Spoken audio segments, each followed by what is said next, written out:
Welcome to this episode of OG55 Live. It is just me and Ebba. Today we are talking shop with all of you. We are answering your questions. The Italiano is still on vacation. When the Italiano goes on vacation, Ebba, he vacations. You know what I'm saying? Like he is still going strong, but he will be back in about a week or so. But yeah, Ebba and I are here to answer your questions on this episode of OG55 Live.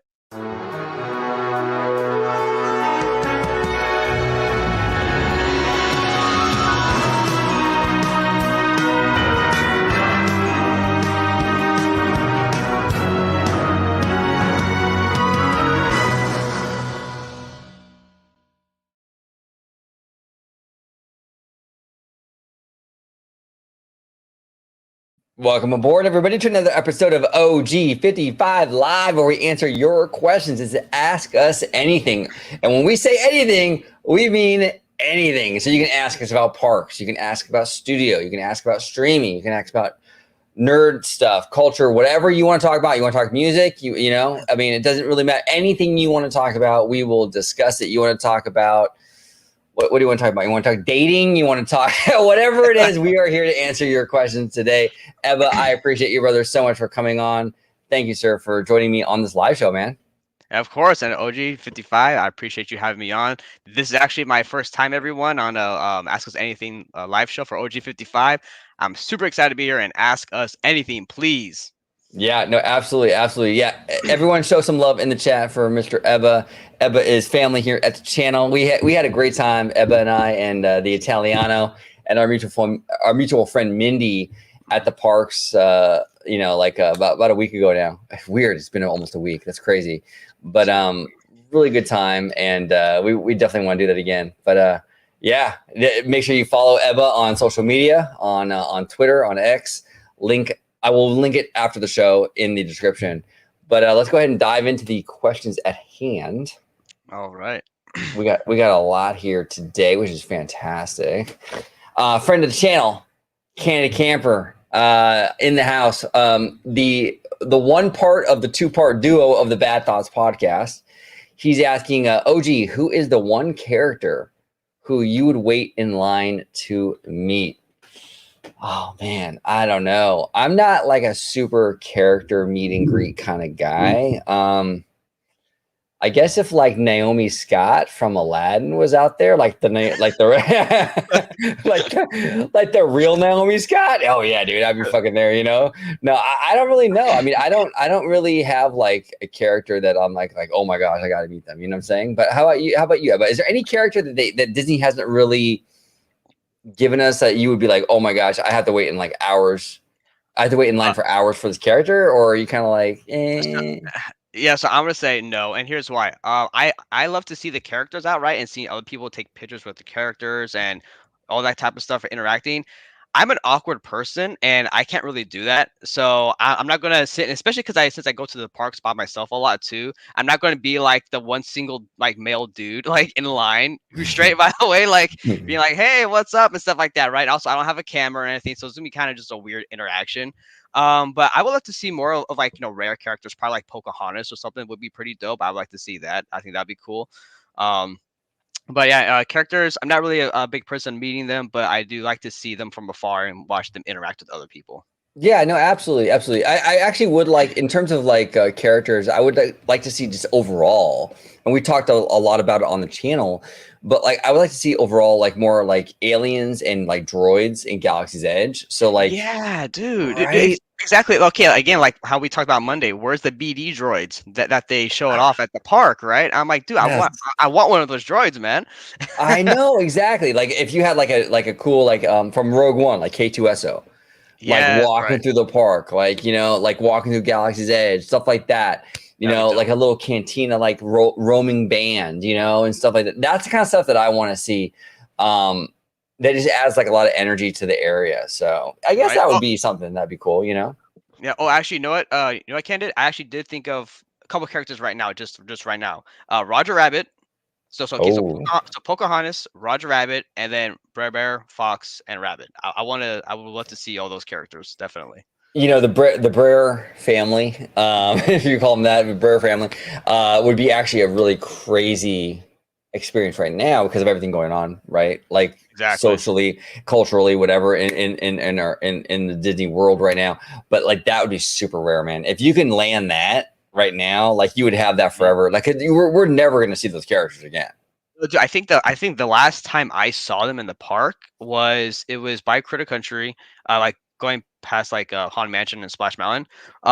It was I think in 20, well, it was 2010. I think that was like Wow. the last time I saw them ever in the park.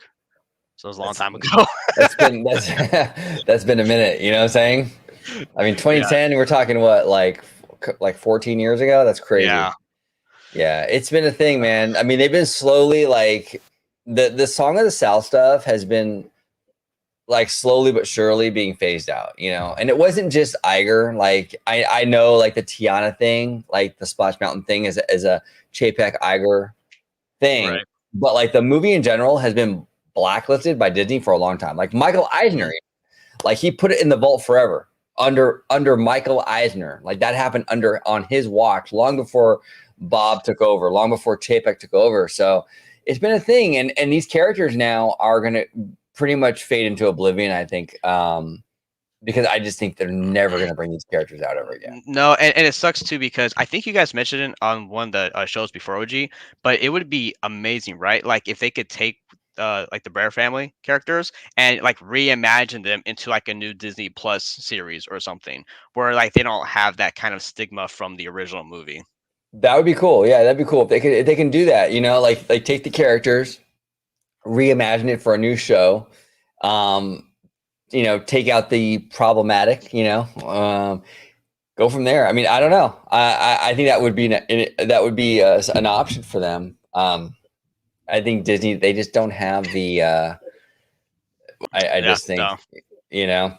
I was actually surprised, to be honest. Though I was surprised when they announced that they were actually going to have a Easter egg, an homage to Splash Mountain in the new Tiana ride. Even that kind of blew my mind. Like, wow, that's like kind of edgy for Disney. Like, even that kind of blew my mind a little bit. You know? right? Because it's like, well, aren't you guys trying to like sweep everything under the rug of like anything related to Splash or Song of the South? You know what I mean? Right, So right. like, but okay, cool, yeah, Yeah, definitely, we'll that's good. see.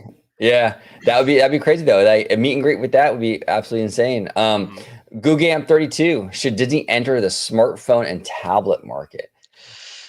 Mm, look, I think the only reason, like the only way that I could see Disney doing that, like if it's the way that I think that you're envisioning it, Googamp, like where they like actually sell Disney branded like tablets and smartphones, is if Apple buys them, because then technically they're in the smartphone, you know, Yeah, market. But like Disney can't even handle their Magic Key queue.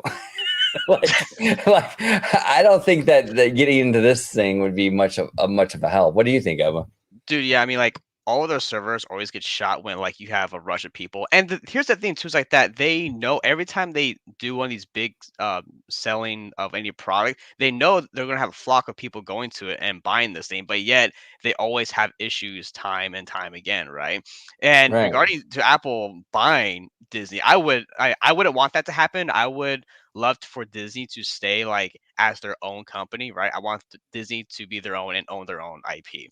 I wouldn't want any other party taking over and then okay, now we tell you guys what to do or how to handle your IP, right? right. I wouldn't want that. And then for the smartphone and tablet, um, so I know this is not really related, but like GameStop kind of dipped their toe into this market before with like the whole selling the phones and what have you. I don't know if I don't think that really worked out too well. And the phone market is already kind of oversaturated. I know fans would probably still buy them, but I don't think they should you know sell any type of Disney phone or Android or any type of device like that.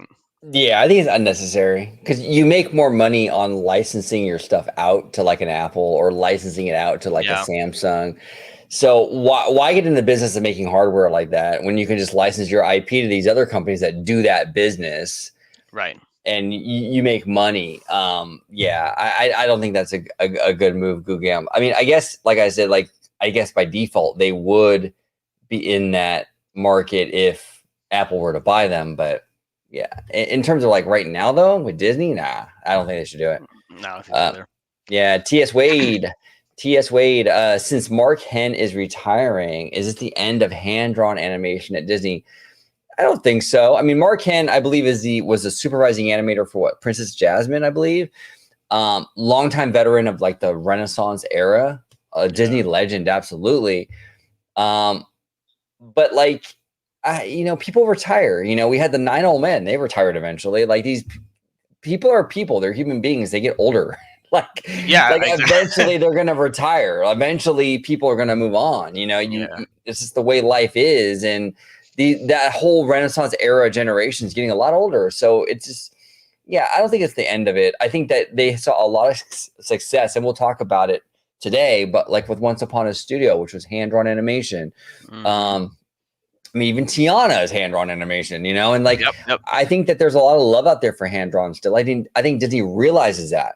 Does that mean that like Disney's going to go back to like just full-blown like hand-drawn animation, like, like they were before? Absolutely not. You can't go backwards. But in terms of it like going away forever and just dying, I don't think so. I think there's a place for it. I think that Disney sees that, and I think we'll continue to see more hand-drawn animation. Even Wish, to some extent, even if it just kind of mimicked hand-drawn animation, is kind of emulating that style. So Disney understands there's a hunger out there for it. So I think we're okay with hand-drawn animation. Mark Henn retiring is something that is par for the course. These gentlemen, these people that were involved with these movies in the late 80s, early 90s are getting older. It's going to happen. The 9 old men eventually retire too. So I don't think that really signals anything dire for the art form. But what about you, Ebba? What are your thoughts on that, brother? Yeah, so in terms of regarding this question, right? I think it's the question is it's a valid question because I mean, honestly, throughout the past years, we've been seeing a lot of like that 3D, computer CGI going on, right? And really from Toy Story, we're seeing a lot more of that, right? Tech involved, you used a lot more of that 3D like animation style. But I would love to see, more 2D stuff because I know that Wish has like the kind of like that hybrid type of deal going Yeah. on, right? And then like even with like with Puss in Boots, with the recent movie, right? I don't know if you saw it, OG, but in some of like the big fight scenes, like it looked like some of that was kind of like 2D ish. It looked like Right. it was pretty cool. So I don't want them to get rid of 2D because I love 2D also for like fairy tale movies as well. I mean, Frozen's great, but it's like the 3D animation. But I think 2D also really works well for like just a fairy tale. I don't know. It gives like that nice magical vibe there that I really like. Yeah, no, absolutely. And like I've said that before too, Ebba, you make a great point where it's like we have a lot of tools in our toolbox right now, right? Like we have CGI, we have hand drawn, we even have like hybrid, which is like Wish. Utilize all these mediums, you know what I'm saying? Like I don't ever want to get to a point where it's like, okay, we're only going to do hand drawn or we're only going to do CGI, Right. It's like for a film like like a storybook kind of fairy tale, the hand drawn look works really, really well. So utilize that, right? But then you have a movie like more of a modern kind of thing, like a Wreck-It Ralph, like Cars, or Cars, right? Those are movies that you want to utilize CGI more. So every story has maybe a different approach. So the fact that we have multiple forms of animation to choose from, is a good thing, And I think that they should continue to kind of pick and choose, So we'll see. They should definitely do that. Yeah, I will say this though, in terms of CGI, like Tangled was like the first time that I was like, okay, they can actually do human characters in CGI. Like before that, like the Toy Story humans were like janky. Oh man, it was so bad, wasn't it? I mean, it was really bad. Well, not in that, but also too at the time, if you look at it, there's not a lot of detail, on the characters, So at least for like the humans, right? For the humans, there wasn't like a lot of detail in them. Like now, you get like a lot of that good human detail. Yeah, exactly. Yeah, Tangled, Frozen. It looks good, I mean, it's definitely doable, but like, I just like that. I like that option though. Like, oh man, that hand drawn look for a fairy tale is beautiful. My favorite movies of all time, I mean, Disney animated movies, is Beauty and the Beast. Yeah, Beauty and the Beast. I mean, that was like literally like the perfect movie. Like it utilized the hand-drawn animation. You had some of that CGI in there with the ballroom scene, right? Right. The Yep. music. There wasn't like a whole bunch of like corny like meta humor thrown in there or nothing like that. It was a perfect movie, you know.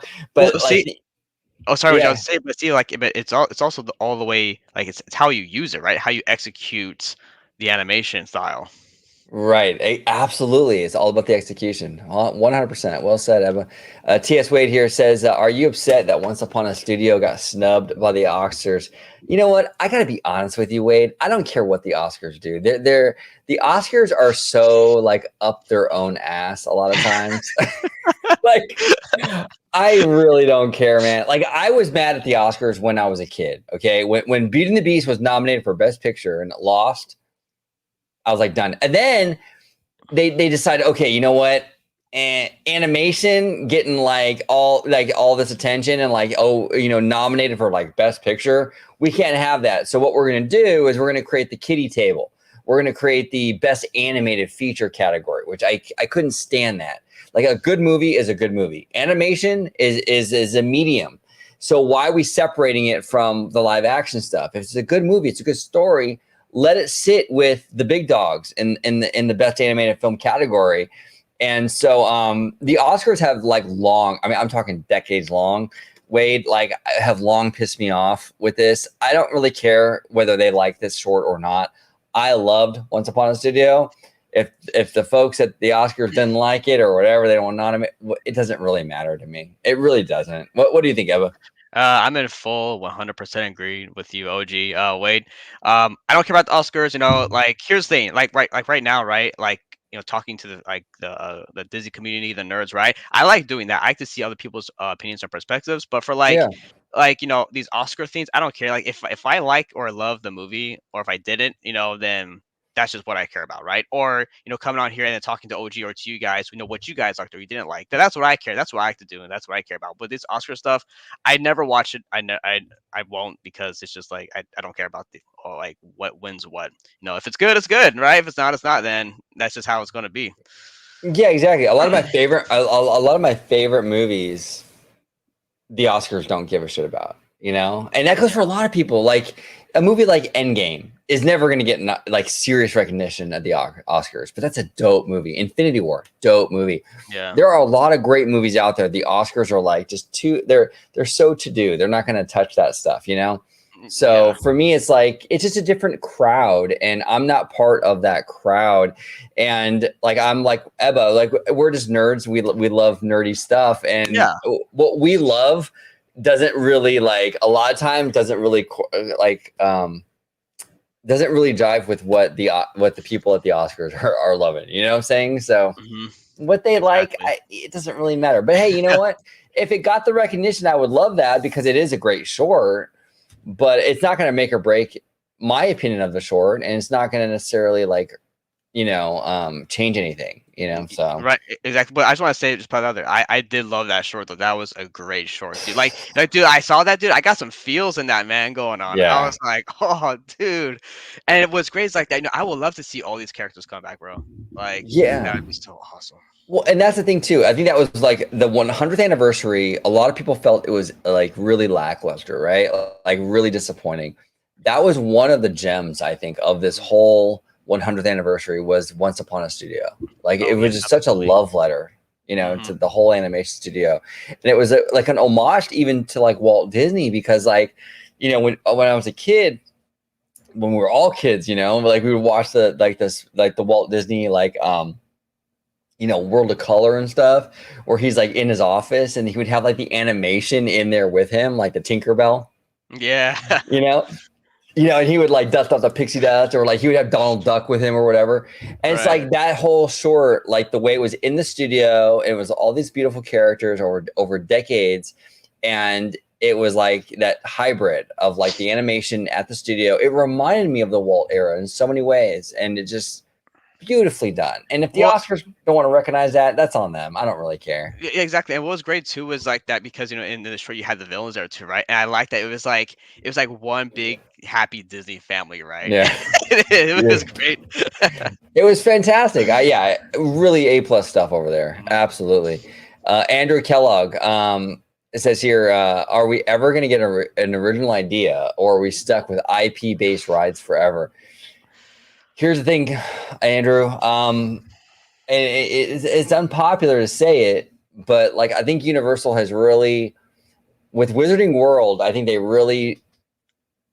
started that trend, not started the trend, but they accelerated it because they've shown that the IP thing, this like very immersive IP thing, is extremely popular. And so that was an element here, the Universal factor with Wizarding World. That was a game changer. Look, and no disrespect to Universal. I mean, this was a big deal. They did a great job with that. But there's no doubt that whole thing changed the equation. So you have that on top of the fact that IP is less risk. So when you make a land based on a big movie like a Zootopia or Frozen, you have a built-in audience for that. You know what I'm saying? Like if Disney were to bring like Mystic Manor here to California, it's like, are the normies going to like it? We don't know. Who knows? I mean, because it's a real gamble. Even Duffy, remember Duffy, the Disney bear from Japan? I mean, he's an IP, but he's an original character. But he came over here and he was in DCA for the longest time, and no one gave a shit. No one cared. You know what I'm saying? It's like, so that's the risk you take when you bring something that the normies are not aware of, is that you risk basically, putting all this money into something and it falling flat. So I think the IP stuff is here to stay. I think it's at least for the next 10, 20 years. I think this is the trend. And especially right now, Disney right now financially, it's on rocky ground. It's not going under, it's not collapsing like you hear on a lot of other YouTube channels. It's not that far, but it is. Look, we can't deny though that they are hurting. So why would they go stick their neck out for some unknown when they can go for the sure thing? That's why you're seeing even in the movies, Frozen 3, Frozen 4, like there's a reason for this. It's a sure bet. And the IP thing in the theme parks are a sure bet, or a surer bet than an unknown, completely unknown franchise or unknown character or IP that they don't know the normies are going to respond to. So I think it's here to stay for a while, Andrew. I think that, look, if Disney fans are upset over the IP thing, I don't know what to tell you. I mean, it's not going away, dude, anytime soon. What do you think, Ebba? So yeah, OG, you hit the nail right on the head, dude. And like, here's the thing, here's the thing, right? It's like that Disney, they're not gonna like base or judge like what kind of land they're going to make based off us, like our small little nerd group, right? Yeah. They're going to be based on the normies, right? What the general audience is going to want to respond to. And Universal, you're right, they started with the Harry Potter, right? Very popular franchise for one, and very popular land. They did an excellent job with that. Now, I would love to see more original IP in like Mystic Manor. I think that would be a dope ride to like that type of ride that we would have over here would be really cool. Yeah. But it's like, okay, who like would the general audience over here in the US even like it or care about it, because now people are looking for, oh, my favorite character for this. Oh, I want to visit this land, right? And so right now we're in this trend that Disney's going to follow just IP lands everywhere. And unfortunately for us, like hardcore Disney people, we want to see more original stuff, but that's not the direction the company's going to go. And as you pointed out, they're kind of on a struggle bus right now. They're going to do what makes them money. Exactly. They're going to go where the money is, So yeah. And the IP is where the money's at. I mean, at least it's more so, than an unknown. So, unfortunately, I mean, look, as nerds, we want the non-IP stuff. We want the haunted mansions and the pirates and all that stuff. But the Mystic Manors. But unfortunately, for the normies, the soccer mom just wants to take her kids, or to go ride the Elsa ride, or take her son and his friends to go ride the Spider-Man thing. Like that's what the normies want. When we were on the cruise with the Italiano and Mindy, I'm telling you, on the Wish, that Marvel restaurant, when Spider-Man came out, it was like you would have thought Elvis came back from the dead, dude. They were climbing over each other to get to this guy. You know what I'm saying? It was It was insane. But you go into like our Diz Twitter world, it's like, oh, man, IP. But we're like such a small little group, Exactly. And but to go off this, right, with Tomorrowland at least for Disneyland, right? I kind of talked to you about this, OG, when we were there on Monday. Was that Yeah. if they did like a Tomorrowland Disneyland like revamp, right? Maybe they could do some original IP. Like if I was suggesting, they go like 100,000 years or 200,000 years into the future, right? What would society look like then, and what type of tech would we have, and so on and so forth? And then maybe they could probably make some original cool badass IP attraction there. But that's like kind of the only thing I can think of right now in terms of like original IPs that they could do. Because otherwise, I don't know what else you could do in terms of Right. new IP that's original. Yeah, I mean it's a huge gamble because you do this stuff and it could hit. It could hit hard. You could have an original idea and it could be amazing and the normies eat it up, but then they might not. You know what I'm saying? So it's like Exactly. it's such a risk, and it's like so if you have that Frozen element to it, or you have the Marvel element to it, or Star Wars, at least you have that at least a little bit of a built-in audience there. Right. Exactly. And right now, that's a risk Disney's not willing to take right now. Exactly, exactly. They're not they don't have a lot of wins under their belt right now, and to go in there and try to do that risky, super risky stuff. Well, dude, OG, here's the thing. They don't have a lot of wins under the belt across the board, dude. Like, Right, right, for like Disney Animation, right? For like the Walt Disney Studios, Pixar's been kind of okay here and there, but even right. then, some no, and then Star Wars, God, like that's so we got that, and then Marvel's been on the decline too. So all of their properties are just kind of going down, and they need big wins on all fronts. They do, yeah. So you notch those wins in, Hmm. and then when you get into like a little bit of rhythm, then you can take a little more risk. But like Yeah, right exactly. now, they're in no position to take any kind of risk. Like I Not at said, all. right? And like you and I have said about Star Wars, like I'm not like against Rey. I actually think Rey is a cool character. I actually think the characters in the sequel trilogy are some of the best things about the sequel trilogy. It was the execution of the storyline that was the Yes. big issue. Like I like Rey. I like Ben Solo and Kylo Ren, and I like Poe. I like the characters. Me too. It Me was the too. story they were in that wasn't good. Yeah, and then like the way they wrote those characters too was just like, why, dude? So again, it's not the characters. It's like again the execution. Disney is not executing on their properties. Exactly, 100%. And friend of the channel, Kaylee with two E. Kaylee. Kaylee. Kaylee is back. Let me talk these motherfuckers. Guess who's Bizak? Guess who's Bizak? Kaylee is Bizak. All right.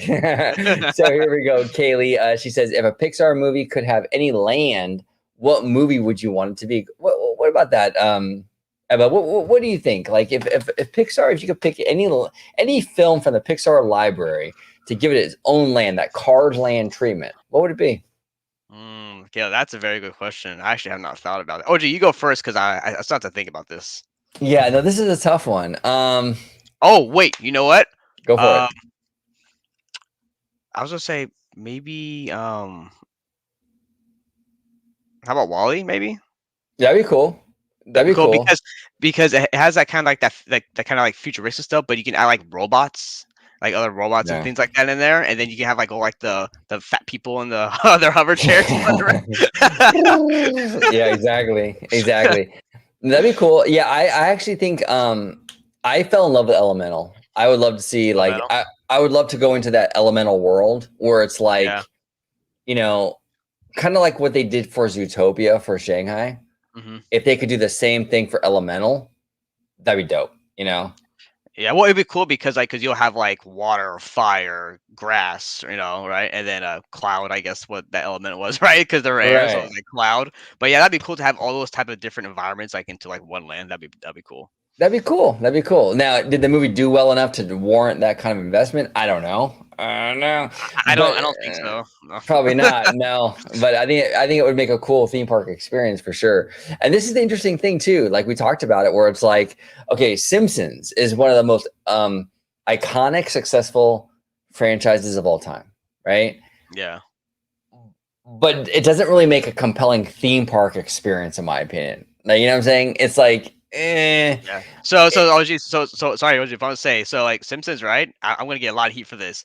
I do not care for The Simpsons at all. Not the show, not nothing, dude. So I was really mad when they took over Back to the Future at Universal because I was like, how dare you put Simpsons in place of Back to the Future, dude? Back to the Future is so much better. Oh, dude. But anyways, yeah, I agree. mean, like, but dude, like, so for example, like you said, right, that The Simpsons, like, does it fit in a theme park environment? Is it just better left as a TV show? Because like you said before, right, Family Guy, you love Family Guy, but would that fit as like a theme park property somewhere? Exactly. I love Family Guy as a TV show, but I don't have any desire to like visit Quahog. You know what I'm saying? Right. Or the was it the clam, the bar that they go to? Like, Yeah. I don't care about it. Like, it just, there's certain things, you know, but it's like I'm not like a big Cars person, but I think Route 66 and Radiator Springs is a cool environment for a theme park.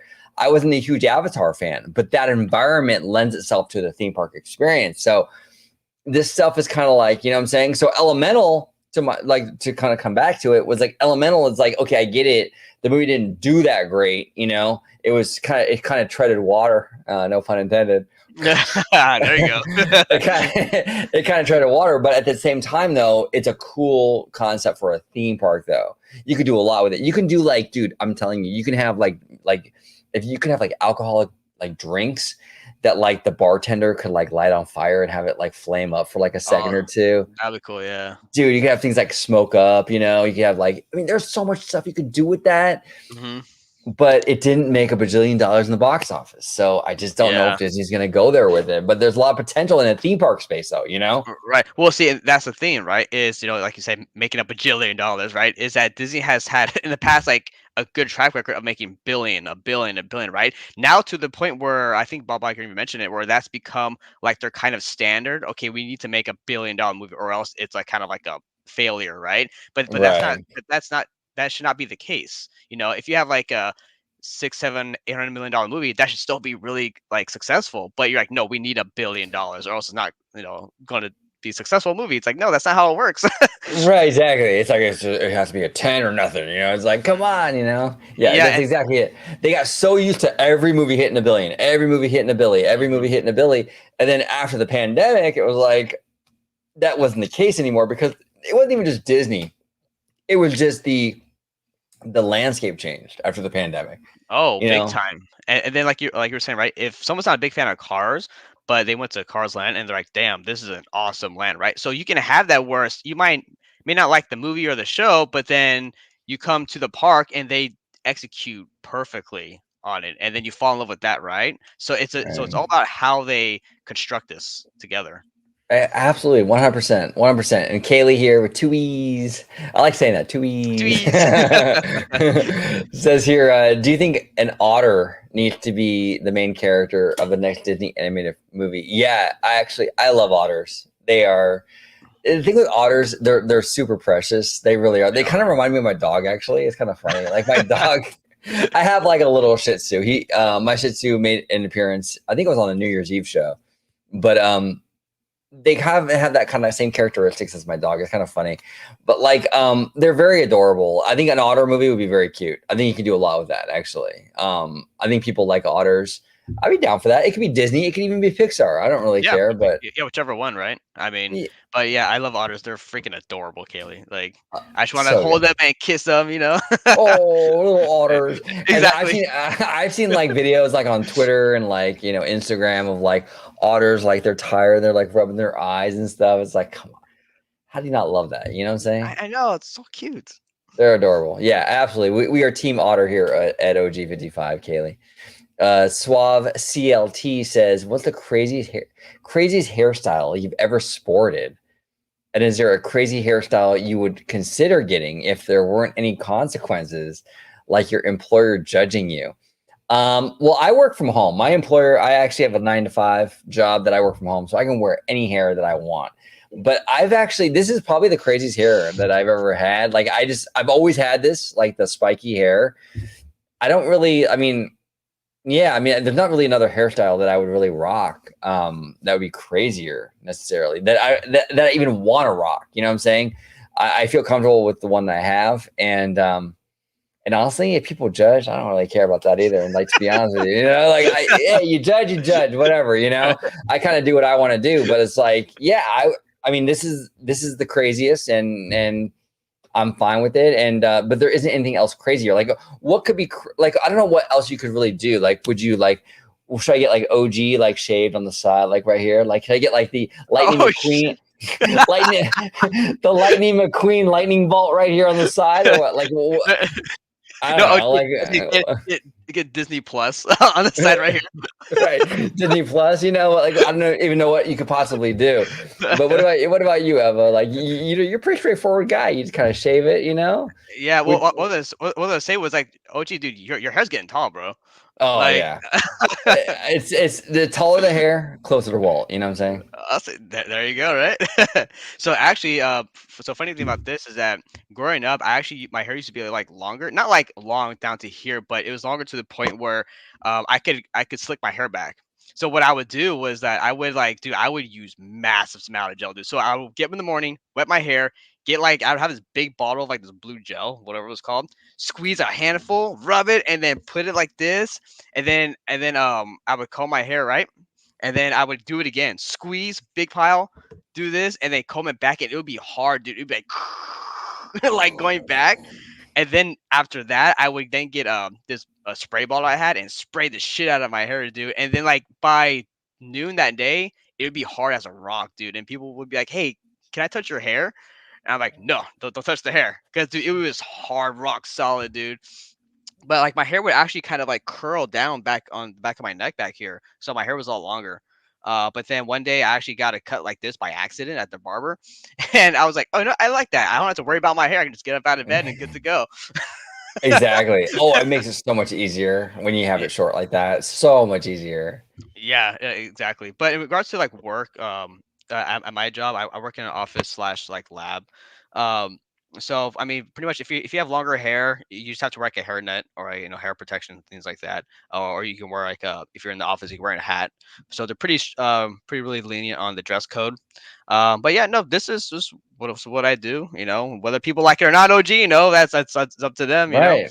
So, and that's the thing with hair is like go for what fits you. You know what I'm saying? Like, don't go for like, oh well, this is like controversial, right? Like, oh man, I'm gonna get like all kinds of looks. Like, go for whatever fits you and your personality, and that's the best way to go about it. You know what I'm saying? Like, I used to, when I was younger, I used to fight. Like, I have like, I don't know what it is with my hair, dude. Like, if I were to, like, when I get out of the shower and stuff, like, it would stick up, So it was like, yeah. I'm like, you know what? Why am I fighting this thing? Like, why am I fighting what my body wants to do? You know what I'm saying? Just let it. Yeah, let it go where it wants to go. It's like, fuck it. And I'll help it along the way. All right. Well, hey, OG. I mean, if you get your hair to go any longer, you're gonna look like Giorgio Tsoukalos from Ancient Aliens. The big old hair. Exactly. Yeah, exactly. It's crazy. It's crazy. Yeah, and the gel that I use is like, actually the Italiana used a little bit of it when we were at the parks the other day. Yeah.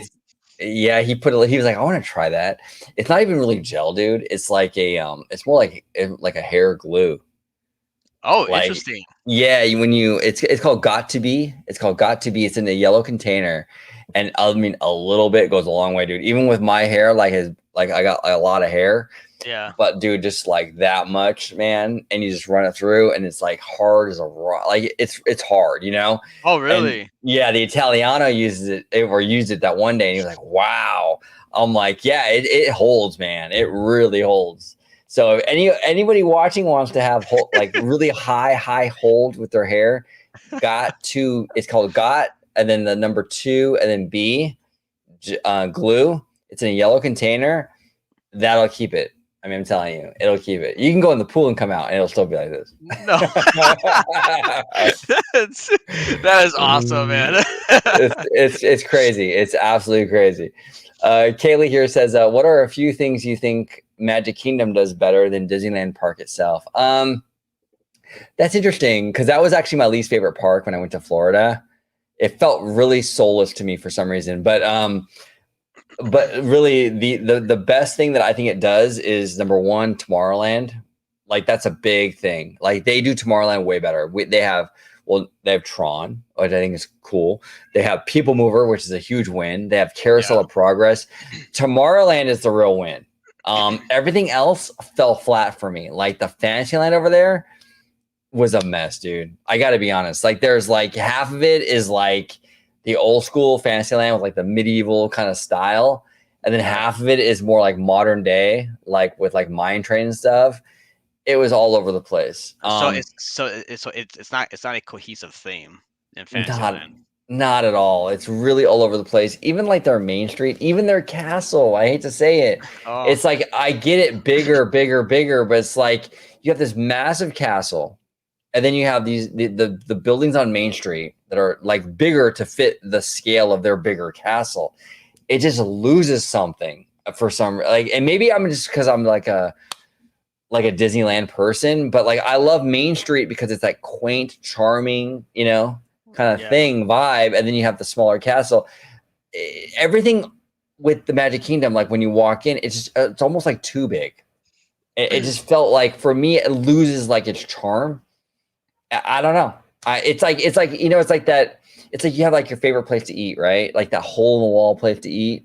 Yeah. It's not the biggest place in the world. It's a little hole in the wall.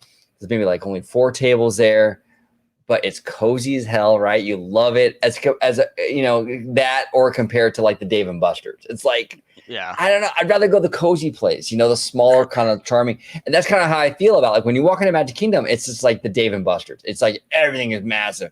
And it's like, it just takes away for me personally. Now, a lot of people love it and that's cool.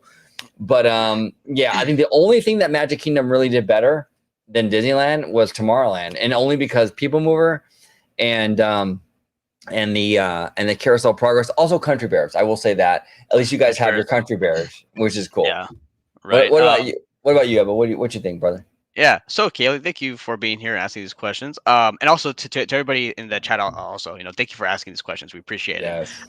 So actually, I've actually never been to Walt Disney World, especially Magic Kingdom. But so this is more of like a anecdotal like kind of view, is that from the videos I've seen, OG's right. Their Tomorrowland and Magic Kingdom does look better. It looks a lot bigger, more spacious. It looks more like, I don't know, futuristic. And then also too, they have the People Mover. To OG's point, they have the Country Bears. We don't have ours. I miss our Country Bears. And then the other thing too, OG, I wanted to bring up was from what I heard a lot was their Splash Mountain, or now Tiana's. The ride itself is a lot better than our version over here at Disneyland. Yeah, no, that's a great point. Yeah, and they have like better logs too, because we have like the single file logs. Yeah, theirs is like side by side. Yeah, exactly. Unless it's like date night, then maybe Disneyland is better. Oh, dude, there you go. I was kidding. I was kidding. Candy Camper here says, "Oh, gee, do you wear Crocs? I wear Crocs all the freaking time. I love Crocs. I never thought I would. Yeah, I never thought I would, dude. I never thought I would. I was like, oh no. I got a pair. They changed my life, dude. I love Crocs. They're super easy. You like slip them on. I love them. I absolutely love them. What about you, Eva? You wear Crocs? No, sir, I do not. I do not wear Crocs, man. I think they are the ugliest shoes in like mankind, bro. They are super hideous, dude. They are super hideous. But man, they feel good, Oh yeah, for sure. I mean, because actually, my wife has a couple of pairs, and she's like, these are super comfortable, and I believe people because that they're comfortable because people wear them a lot, right? Yeah. Just, man, I cannot bring myself to wear those ugly ass things, dude. I can't. That's so funny. Yeah, they are hideous. They really are. And for me, I rock them. Like I've worn them to the parks. Have you really? Oh yeah, I've worn like the Italiano can vouch. I've worn them to the parks, and like because it's such a comfort shoe that like you when you're walking all day, it's like perfect. You know what I'm saying? Like for me, they just work. But most of the time though, like I use them for like, oh shit, I need to run to the supermarket and get like sodas or something, So okay. I'll wear the Crocs and head over there like a quickie, you know what I'm saying? But Crocs, I don't know, man, they're pretty good. Now some of the Crocs get out of control. Like I've seen Crocs like high heel Crocs and like, dude, right? Yes. Yeah, I don't want all that, you know what I'm saying? It's wild, man. Yeah. Some of them are kind of crazy, but yeah, they're cozy though. They're really cozy. friend of the channel all the way from the UK, Mr. Matthew Murr. Matthew, what's up? Matthew, do you believe in Once Upon a Studio? Both versions. He's referring to his version and the canon version. That the true reason Goofy's first attempt at the group photo ended in failure was because of the psychological pressure everyone was feeling over Disney's centennial. I personally believe it was. For all we know, even the camera was set up without a hitch. It might have been magical and tuned into everyone's feelings, only to be able to take if everyone was in the right mindset. What do you guys think of this theory? Yeah, I mean, look, you have to have, when it comes to Once Upon a Studio, Matthew, you have to have, if you're gonna have a short, you can't have something that just works perfectly all the way through. You need to have some sort of level of, oh shit, something goes wrong. You know, so the Goofy photo thing for me was cool because it was like, okay, I mean, the whole time it was kind of like just a bunch of cameos or whatever, basically. So by the time you got to the group shot, like you need something to happen in it to like kind of give it like a little bit of like, oh no, what's gonna happen? Like, oh man, Goofy messed up the shot. You know what I'm saying? Like, so I think it's okay. I didn't really I don't know. I didn't mind it, and it was in character too. Like Goofy messes things up. Right, yeah, exactly. I was gonna say that too. I was like, Goofy messing up. That's classic Goofy. He's gonna mess it. And it was funny. I was laughing really hard, like on the part when like, he's trying to take the picture and like the ladder's going all the way around. He's like, woo. Woo. Yeah, it was funny. It was really, really funny. Yeah, that's a great. And Matthew, we did a video with Matthew about his version, 2.0 version of that short. Fantastic video. Check it out. His version's fantastic, but even the original though, like the one that we got, I think it was fine. Like I think it's cool, like I've said it many times. I love that short. I think it's a great homage to the studio. It's a great homage to Walt himself. Even I'm cool with it. Yeah, it's great. Yeah, Kaylee with 2 E's. What was your favorite memory at Disneyland as a kid? I think my favorite memory, my late grandmother. She passed away a long time ago now, 2003 actually. But like just being there with her, like my grandmother was so funny, dude. Like she would talk so much shit about my dad, like because we would have like, and this is the grandmother on my mom's side, right? But we would have like we would waiting on Main Street for like the electrical parade. And we would like all these amazing floats would go by, it's an electrical parade, and she would like talk to my dad like, oh yeah, he can't do this like for our house for Christmas and stuff. Like, dude, come on, like that's so unfair, But she was like talking shit about him, it was so funny. But I just miss like her around and like watching the parades and doing that with her. I think those are some of my best memories at Disneyland with my grandmother. And my grandmother actually too was a really big Star Wars fan, which is kind of funny. She loved Star Wars. She loved the droids and all that. So yeah, I think some of those things I think are some of my favorite memories as a kid. What about you, Ebba? What are some of your favorite memories at Disneyland as a kid? Oh yeah. So there's quite a few. So one of them is, of course, when I saw Fantasmic for the first time. That as a kid, so here's the thing, Kaylee, right? Is as a kid, right? I really to be Disneyland. I really believed that's where all the characters lived, right? I was like, this is where they all live, right? So I was like, this is their home. So whenever I was at Disneyland, I saw Mickey Mouse and whoever. I'm like, oh my god, their house is in Toontown or whatever, right? So when I saw Fantasmic as a kid, like that was just a pure magical show. And we talked about this on the Fantasmic show. It was like, it's a perfect show. Like it's so amazing. and then of course another one too is with the Main Street Electrical Parade. I remember sitting there on the curb, watching the snails come up to you. And actually it's funny too, because I was actually kind of scared of those snails when they come up and they bob their head at you. I was kind of afraid, dude. And then of course with the caterpillar stuff coming, but it was great. The characters there all lit up, and then you see Pete and Elliot coming by. It was great, dude. I love those. And then I still have the the little light up Main Street Electrical Parade button that you pin and it kind of lights up around. Oh, cool. Yeah, so so those are really great memories, and having like your big candy like stick thing. What do we call those, OG? Those big like twirly ones that you get at the candy shop, right? Oh yeah, yeah. It's almost like a lollipop, but it's like up It and is. down. It is, yeah. I would have those, and your hands get all sticky and everything like that, right? Like, those are great memories, dude. And having like all the balloons, because when I would go, because here's the thing, I was an only child until I was 17, so I was Wow, spoiled, dude. At Disneyland, I would get anything and everything I wanted, dude. So, those, that's wild.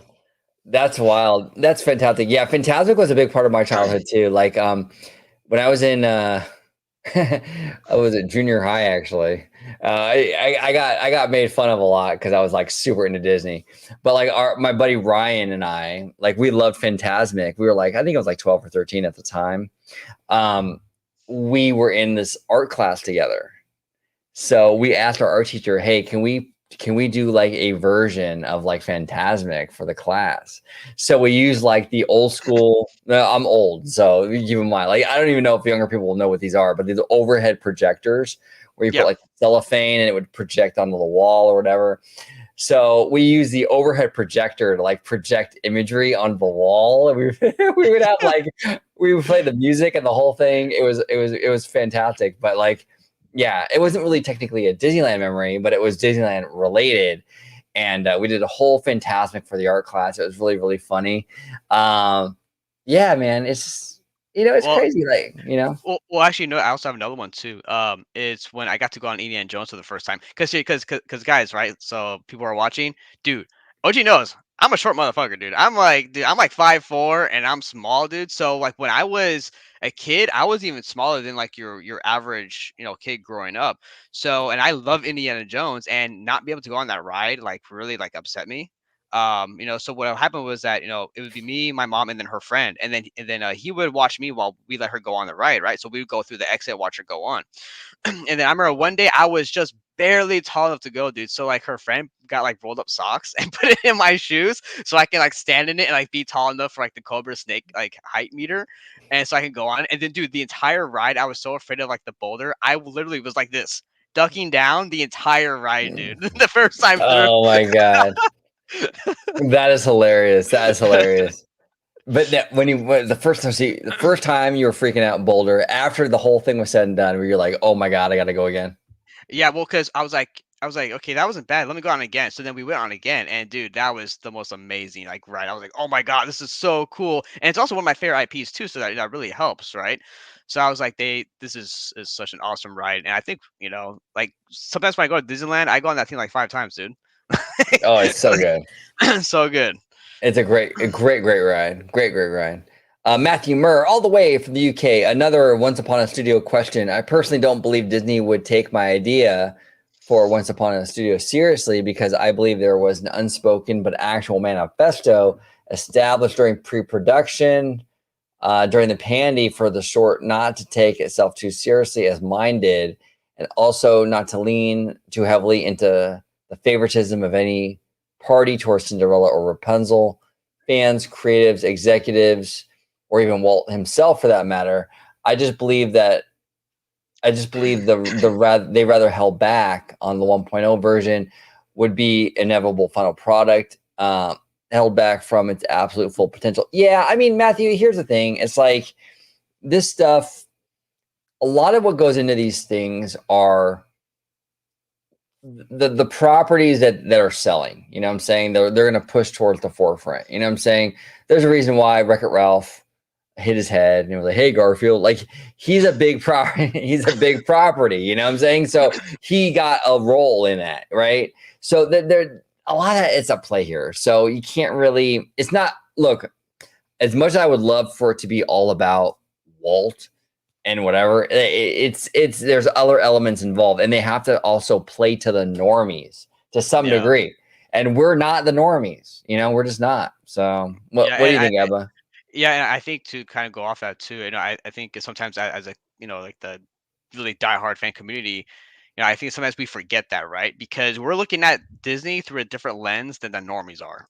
Right. So it's like we have different expectations, and they have different expectations, right? So I think that sometimes we have to kind of pull ourselves back and be like, okay, this is like these are the reasons why stuff is kind of happening or what their decision making could be for the shorts or what have you. Yeah, 100%. Well said. Well said. And Matthew Moore continues. Parks question now. What do you guys think of the redesigned Disneyland Hotel in Paris? Yeah, I mean, I don't know. I haven't honestly, Matthew, I haven't seen too much of it except for like here and there clips on my timeline on Twitter. I mean, it looked nice to me. I mean, I always thought that hotel was nice though. You know what I'm saying? Like it runs circles around our Disneyland hotel. Oh, Dude, yeah, no. So I saw like I think it was like a 15-minute video clip of the new hotel, and I will say just from what I saw, it looked beautiful. It was way better than what we got over here in Disneyland for sure. OG, like yeah. I'm like, damn, I'm like, how come we can't get that over here, man? Let's bring that over. Come on, guys. Come on, Like, come on. but yeah, it was really nice though. I was really impressed. I was like, okay, this is like in terms of like high standards and quality, this is what I'm looking for on Disney property.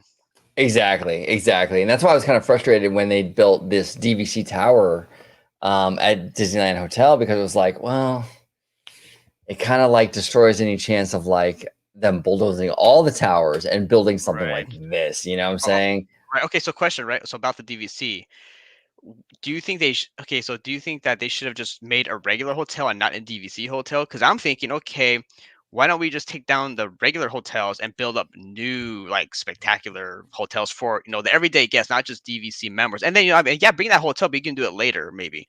Yeah, no, I agree with you. I would have bulldozed the whole thing. All the blue towers would have been gone, and I would have built something like the Grand Floridian style, or like this Disneyland Paris hotel or something. Like I would have built something like that. Right. But now that you added the DVC tower, it's sort of like you're all in now on these towers. You know what I'm saying? Yeah, so that those towers aren't going anywhere, at least not anytime soon, I don't think. They ain't going anywhere. Exactly. Which also creates problems for Disneyland Forward, according to the plans that they want to do, at least what they are saying they want to do, where they want to build theme park around these hotels, where it's like, well, okay, that's cool, but you have these massive towers looming over everything now. Exactly. So how's that going to work? Like I don't understand. Right. Unless the only thing I can think of is like they do some major like reconstruction and somehow make it work, but off the top of my head, I can't think of how that's going to work. Yeah, it's weird. So we'll see. BJ Vincent, hey OG, this is a what if question. Wondering, seeing how Epcot was originally supposed to be a real city. Hold on one second. There we go. What do you think would have happened to Walt Disney World? And do you feel there would have been Animal Kingdom and Disney Hollywood Studios? Yeah, I mean, so if we would have got the original Epcot, which is like an actual city of tomorrow, right? A community of tomorrow. He's asking, would we have gotten Animal Kingdom and Hollywood Studios? I think probably so.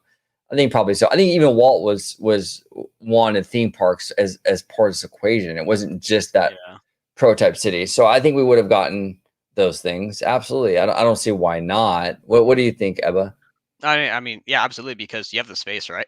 So it's out of Florida, they have all the space, so use it. Yeah, I think Epcot was, that for Epcot itself, that was just what his vision was for that that spot in particular, right? So yeah, you absolutely could have still had Hollywood Studios and Animal Kingdom.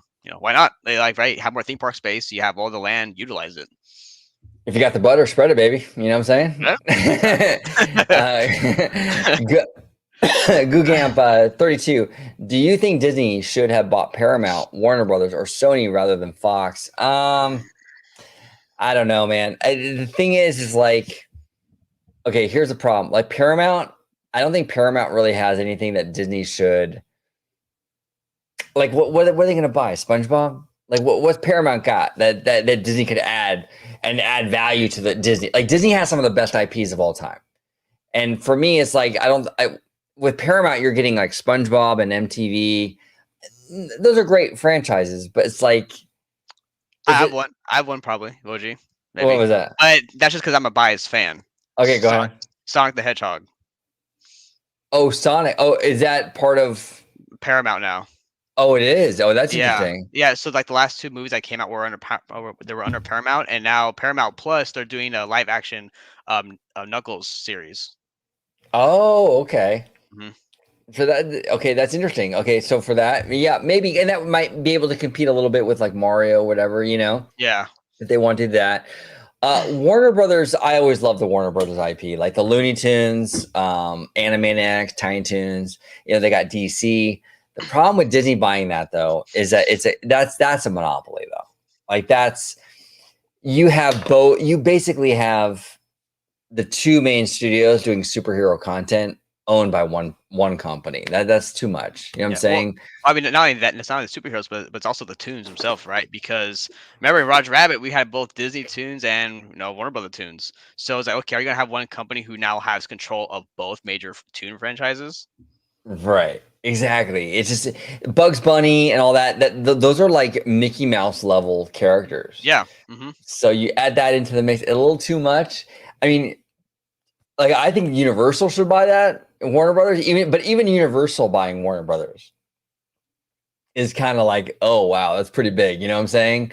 So it's iffy. And then or Sony rather than Fox. Again, Sony. I don't know. What do you get from Sony exactly? What do you get from Sony? Like you get.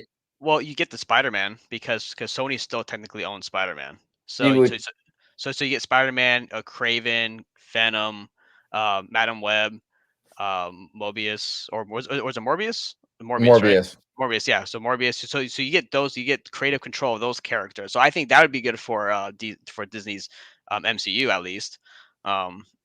But Yeah, sorry. yeah, that'd be good for the MCU. But then you forego the Deadpool, X-Men, and all that from the Fox stuff. So it's like, Yeah. Yeah, no, that's true. I mean, with Universal getting Warner Brothers, I think that'd be great because for one, I mean, well, in terms of like competition, right? I mean, yeah, that'd be a yeah, huge buy, but then Universal, they would have, the Disney level tunes that they could use to compete with like the animation stuff, right? And then you have the DCU now with James Gunn competing now yeah, with Kevin Feige for the MCU, right? So I think you can have those two good major franchises going at it. Well, not going at it, but kind of nice competition yeah, there. And then you have Disney and Universal as the parks kind of being the competition, and they have those IPs under their umbrella. yeah, absolutely, absolutely. Yeah, interesting question, Gugam. A lot of people don't like this consolidation of the studios. A lot of people don't like all these companies, snatching up, or merging or whatever. A friend of the channel, Seymour, actually had a great point though. It's like if a lot of these studios don't do this though, like Skydance is looking to buy Paramount. That's probably who's going to end up with Paramount. If a lot of these companies don't do that, they run the risk of getting bought out by like a big tech company. Yeah. It's like, is that the option? I don't know. I think I'd rather have some of these studios buy each other up than the tech company, but who knows, Well, the thing too is like they also Paramount. They're like losing a lot of money too, right? Like they're trying to look to get bought. I believe if I'm correct on that, 'cause I know Warner Brothers and Paramount they were in talks before about like a merger or something, but I think that kind of went down the toilet. Yeah. Yeah, exactly. Yeah, Warner Brothers and Paramount were like talking. I think they still are, but it's looking like that Skydance is probably gonna do it. But again, this stuff is like you just never know. Like tomorrow we can get the announcement. It's Warner Brothers, Yep. You just never know. This stuff is like. Have you ever seen Succession, Eva? I have not, but I've heard it's really good though. It's fantastic. But when you watch that show, you kind of see how this stuff plays out, like behind the scenes. It's fascinating. Really, really good show. Really, really cool show. Is that Netflix? It's HBO Max. Oh, HBO Max. Okay. Cool. Yeah, it's like this corporate kind of like Game of Thrones scenario, and like the mergers and acquisitions, and like the drama behind it, and how one entity can be in the lead, but then the other one comes up behind and takes it, and like it's crazy. But that's kind of what this is, So yeah.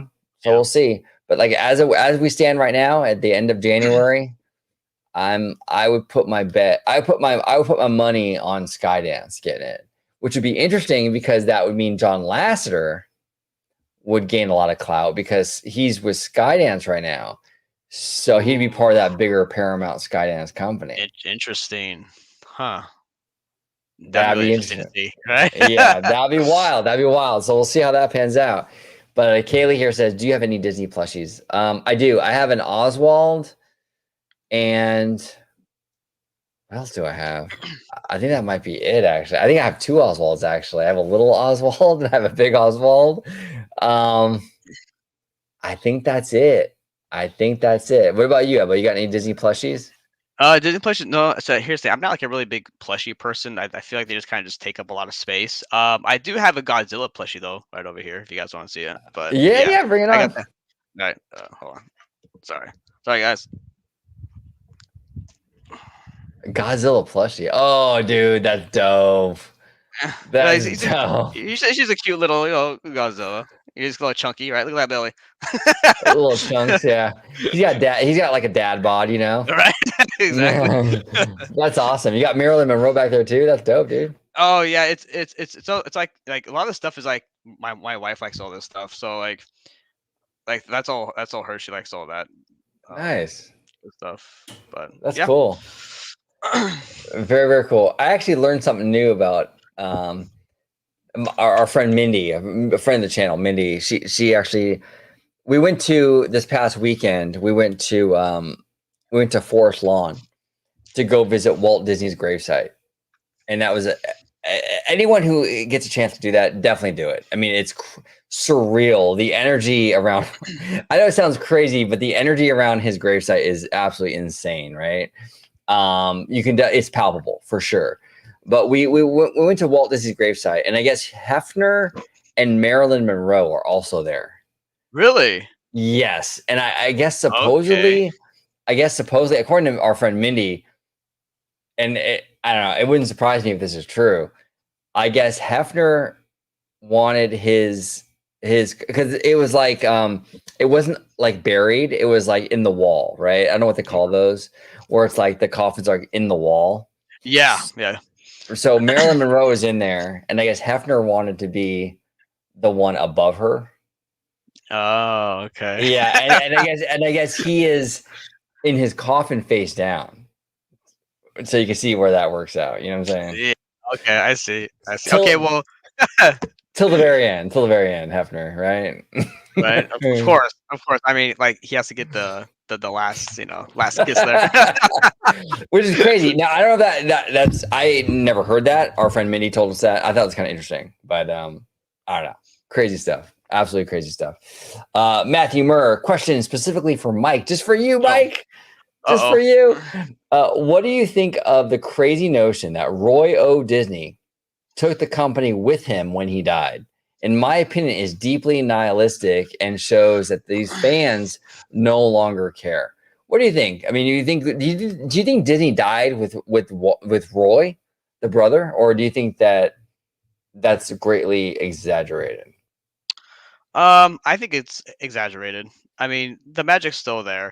It's just like right now in current times, right? It's just like there's a lot of stuff going on with Disney at the moment that's not so magical as I guess you could say, right? Except the cruise line, right? Like the cruise line is doing fantastic in terms of like guest reception and what have you. But no, I think the magic's still there. I mean, yeah, I think we did lose like a little bit of piece of something, but that's going to happen, right? People, they like what you said, right? People get older, they pass on, right? So we're not always going to have these great people to be able to run stuff. So you got to choose like the next best thing and try to keep some of that great consistency and magic there with it as best as you can.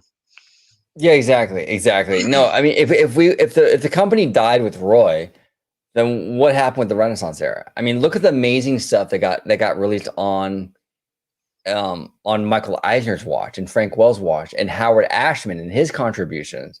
So you diminish all of that when people say that, when they say, "Oh, it died with Roy." Really, it died with Roy?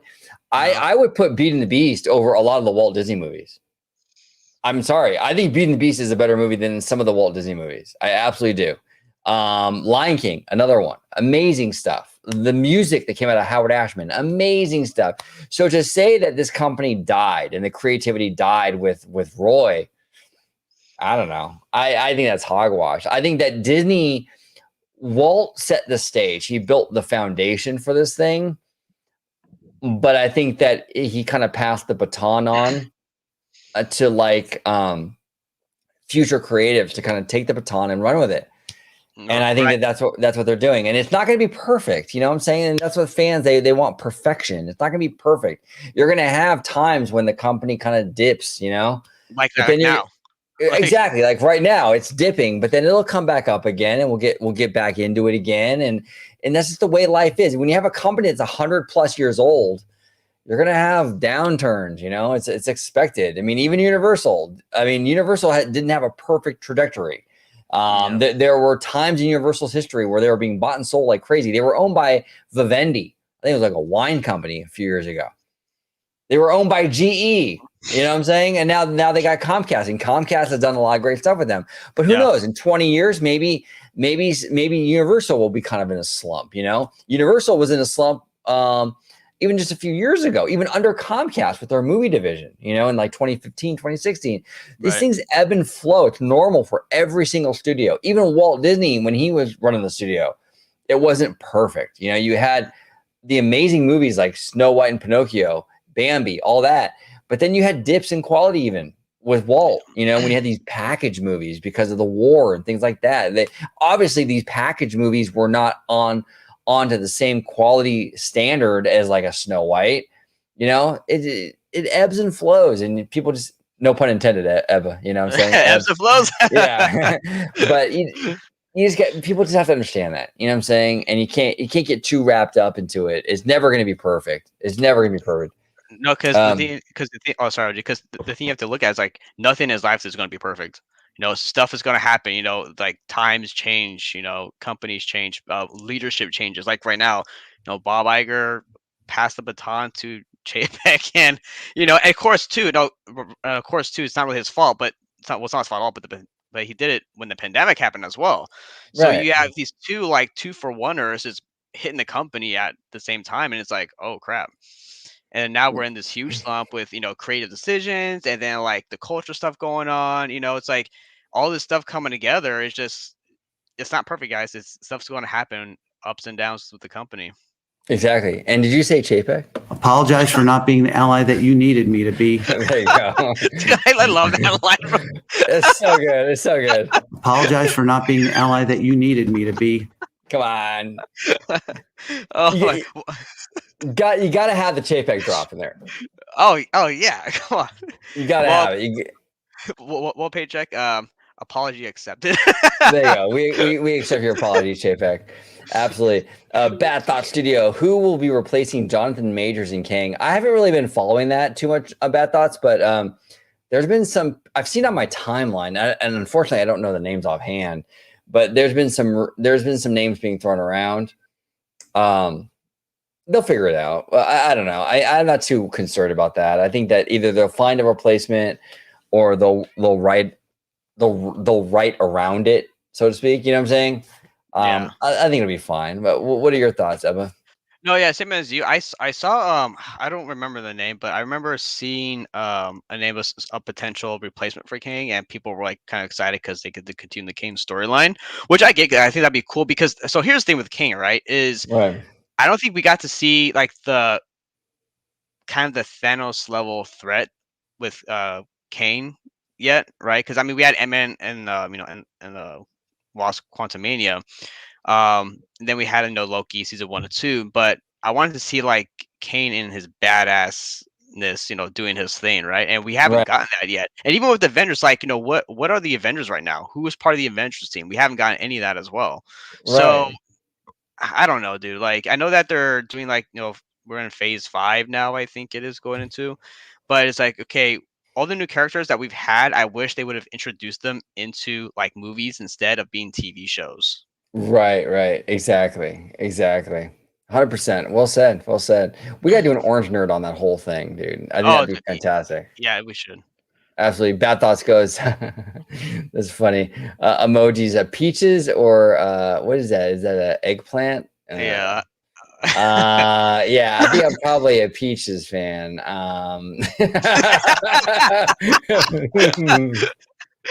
Yeah, I don't know. What about you, Emma? What are you feeling, bro?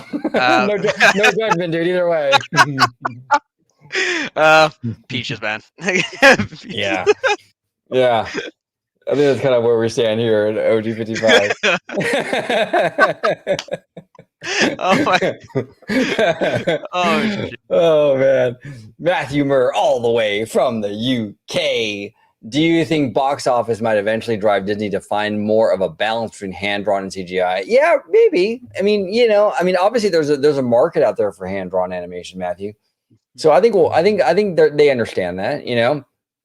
I think we'll see a little bit. I mean, even like I said even before, like with Wish, I know it's not fully hand-drawn, it's not fully CGI either, but there it seems like there's a willingness at Disney to kind of dabble in this like experimental, like doing other versions of the different styles of animation. It's not just all about the CGI tangled frozen style anymore. They're willing to dip their toe into other stuff. You don't have to like Wish. You can hate the movie. That's fine. But the animation style signals that they're willing to experiment. So see that too, right? Is that okay? Like movie theaters aren't doing so hot as well. Like they're still not performing the way it was pre-pandemic either. So yeah, you have movies that are coming out that are not of good quality, right? Or they're very, divisive. A lot of controversy among these movies coming out. But then you have the decline in theater kind of attendance as well for the box office.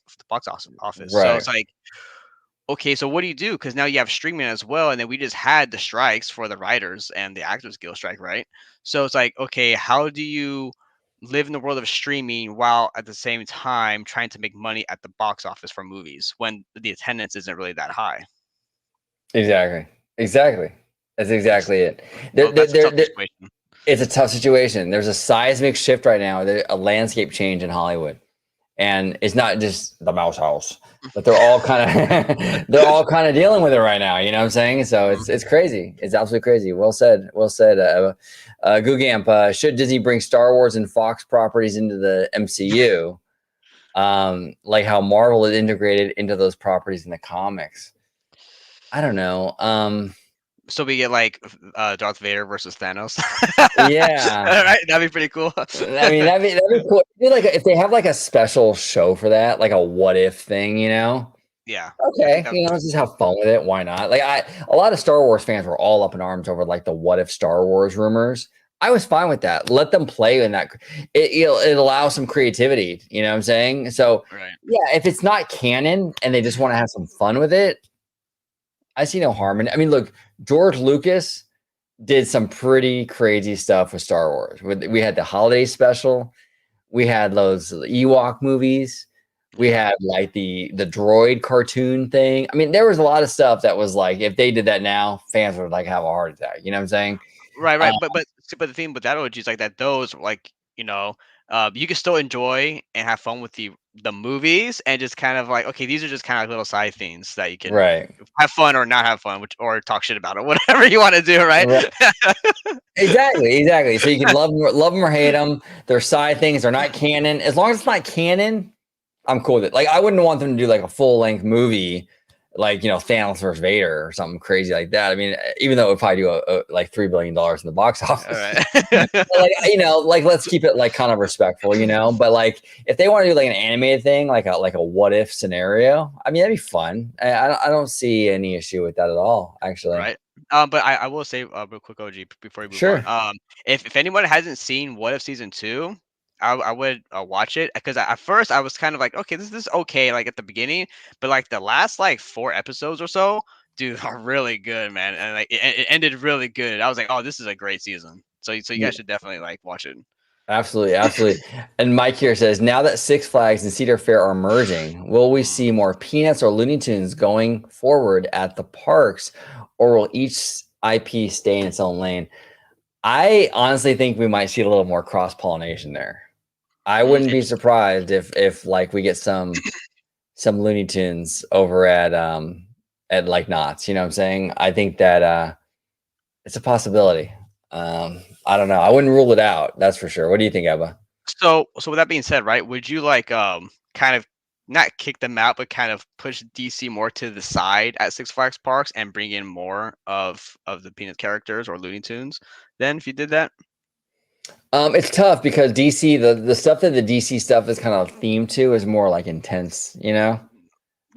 So like you have like a Batman or a Riddler ride. That's gonna be like a different kind of like demo. What exactly right? But here's the thing though: do they bring those type of rides to Knott's Berry Farm? Oh, that's interesting. Like a Riddler ride or something. Yeah. Mhm. They might. I'm telling you. I think it's a possibility, dude. I really, really do. Because I seriously, because like this is a big, awesome like news, like they're combining, but at the same time, for Knott's, like Knott's, like you said, it's a great park, right? But I'm kind of right. afraid that they're gonna now start catering more to the thrill junkie, crowd. Because I'm like, well, there's already a lot, there that I can't really do anyway. Yeah, you and me both, brother. You and me both. We'll be waiting. We'll be waiting at the gift shop for Right? the Italiano and Wizard. You know what I'm saying? Yeah, exactly. Like I'm with you on that. Yeah, and that's one of the big reasons why it took me forever to get back to Knott's. To be honest, it's like I get it. I heard all these stories about like, well, there's so much charm in the ghost town, and there's a lot of great theming elements in Knott's. Yeah. But even as much as I love Knott's, and I got a season pass now for Knott's, so I do love that park, but most of it is that stuff that I'm not going to ride. So it's like I go there and I'm like basically going to eat all day and ride the Calico train and the log ride. Right. It's like that's it. That's all I really got. It's like And then probably just ride like the new Snoopy coaster that they're gonna have, that new family coaster. right, exactly. The little Jeeps and the Camp Snoopy or something. Like that's all I got. It's like, is it worth the money? It's tough. It's really, really tough. Where that's why I still love Disney the most, because it's like Disney gives you everything. It gives you absolutely everything. I mean, Exactly, and like there's something there for everybody, and even if you're a thrill junkie, right? Like I mean, yes, of course, like Thunder Mountain, it's not like Scream or Riddler's Revenge or whatever, but it's still a nice family thrill ride that people of all ages can enjoy. And that's kind of like where my point, like a long time ago on Twitter, we were talking about that for like Universal was, is there something that the whole family for all ages that they can enjoy? yeah, no, 100%. Yeah, that's one of the big issues I think with Epic Universe is that, I mean, and I know people are going to push back on me with this, but it's like, it's a lot of coasters. It's a lot of even if it's not a coaster, it's a lot of thrill, like upside down and all this right? stuff. Like I'm not like, for example, Forbidden Journey. It's not technically a coaster, but it's not exactly like super chill either. You know what I'm saying? Like that's an experience. You know what I'm saying? It's like, so it's like you have that and you have like these kind of rides. Like, can you bring your 85-year-old grandma on Transformers? No, of course not. Like that's too much. You know what I'm saying? So, but it's not a coaster, but it doesn't have to be. I think Epic Universe has a lot of that where it's like coasters, and then they have like a lot of these like super thrilling things. It's great when you're a young kid in your 20s, like a theme park wizard or whatever, right? Yeah, and right. You're into that stuff. But like when you're older, or whether you're not into that stuff, then it really limits as to how much you can really do in that park. Not to say there's not going to be anything for us to do, because I do think there'll be like the water show, and there'll be attractions, like especially with Nintendo World, that'll be fun to do. But it seems like it's very, very thrill heavy, and it's like, that's why Disney is still king, because they do a better balance, Well, see, here's the thing. I think it's a combination of two, right? For Disney, one, you have Disney, right, which is super popular. Everybody knows it's multi-generational. But then the second thing is that everything is family friendly for everybody, right? I mean, yes, Right. people are going to have like some of their fears, like maybe like a big Splash Mountain water ride or something like that, or Guardians. But other than that, you can do most of the things there at the park, right? So whereas when DCA first opened up 1.0, I didn't like it because, of one, it wasn't really Disney to me, and two, it was all like 6 park type of like attractions, and I was like, I can't even do any of this. Like, I can only spend like a couple hours here, and that's it, because there's nothing else I can do. Right. Exactly. 100%. Exactly. So that's something that like I think Universal needs to address that. And I think the issue too, I think Universal their mindset is kind of like, well, we'll just build a whole park then for kids in Texas. And I think and I've said this before, I think the smarter move for Universal would be maybe forego the kid park and just add more everything, like add more kid friendly stuff into your existing stuff, like Epic Universe, things like that. Make the parks you have more well-rounded, instead of this like segregating. Here's the thing. Walt Disney set the standard. Walt Disney said he wanted a place where everybody can have fun. The kids and the adults can have fun together. That was the whole mission statement for Disneyland. Yep. And that's one of the things I think Universal is holding Universal back is like, they kind of missed that point. They're like, well, they're still in like, okay, we'll have this for the thrill junkies, and then we'll have its own little park for the kids. And I think that's where they missed the kind of boat a little bit, you know? See, because when you have a park that's for kids, right now that's really a for kids park, you know. So like, so for the people who don't know, I live in I'm from Oceanside, but there's a city next to me called Carlsbad. Legoland is right there. That's like a kiddie type of park that Universal is going to be building in Texas. And if I go to Legoland, there's nothing really I can do besides maybe that dragon coaster there, or maybe a couple of characters here and there. But Right. but they really need to build that well-rounded, foundational, family-friendly entertainment and attractions. 100%. Well said, brother. Well said. BJ Vincent, this is a non-Disney question, but what do you miss about the 80s, 90s, and early 2000s from entertainment, defunct stores, cartoons, etc.? For example, I miss Sears and the cartoon Galaxy Rangers. I miss a lot, actually. I miss the Warner Brothers studio store, which was amazing. Those closed down, I think, in the early 2000s, like around 2001, I think they went down. The Warner Brothers studio stores were honestly better than the Disney stores. The way they looked, they had more of a studio vibe to them. I just thought they were more aesthetically pleasing, to be honest. And I'm a huge Disney person, but Google them and you'll see what I'm talking about. I miss those a great deal. I miss the music too. I miss a lot of that late 90s, early 2000s music. I've made no bones about it. I'm a huge hip hop person. I miss like Rockefeller. I miss all that stuff. I miss like, that era of like rap was really fun. Like DJ Clue, The Professional too. Like I used to love these albums, you know what I'm saying? And I don't feel like there's anything right now that even comes close to that. You know what I'm saying? Yeah, I miss a lot of that. So that's kind of where I'm at with it, you know? But what about you, Abba? What are you missing from that era, dude? So for the Warner Brothers store, I've actually never been in one, but I do miss like the Disney stores. Music for one, I thought music was a lot better back then. Like a lot of like newer stuff now. I mean, there's like a couple people newer people I listen to now, but mostly like lots of I listen to is like 70s, 80s, 90s, like early mid 2000s. But I also miss for like animation and cartoons. I miss like when there was more adult humor jokes in there. And like so this is go back to my kind of theme with Pinocchio, right? From the live action I was telling you about, was like, where's the balls to have them smoke cigars and drink beer, right? Like I miss when these cartoons would have like when Mickey would have like his like hunting shotgun, right? Like where's all this stuff that you would never see today? Like the companies don't have the balls anymore to do this stuff, and it sucks. It's like, why? Draw your female animation with like Big Bud, or have this character walk around with the gun shooting a coyote or fox, whatever, you know what I mean? It's like I feel like that they're really afraid to do this stuff that's more adult oriented, but or adult jokes into like family friendly movies. So I really miss that about that time. It was such a good time. But and also I miss too, at least for Disney, is I really, as much as I love like the new Disney logo now that come with the castle and everything, right, the fireworks. Do you remember when like the old VHS Disney movies, they would have like that little just kind of 2D flat castle and have like that little chime that at the end? Oh yeah, and that premiered with The Little Mermaid, I believe, and it's the blue background with the little. Yeah, dude, I love that song. Or the one where I can have Source of Mickey and he's like this, and that little like magic comes out of his hand. And dun, dun, dun, dun, dun. So good, man. Chef's kiss. Dude, I miss those intros, dude. Those were so good.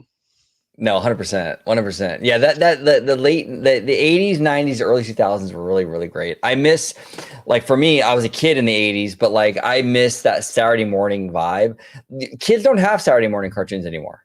You know what I'm saying? It's like, because you have everything on your phone, your tablet, whatever, streaming. So you can watch cartoons whenever you want. But when I was a kid, you had to wait until Saturday morning to watch cartoons, But it was like, it sounds worse. Like, oh man, you have to wait. It's like, yeah, but it like when you wait, it added to that whole specialness of it.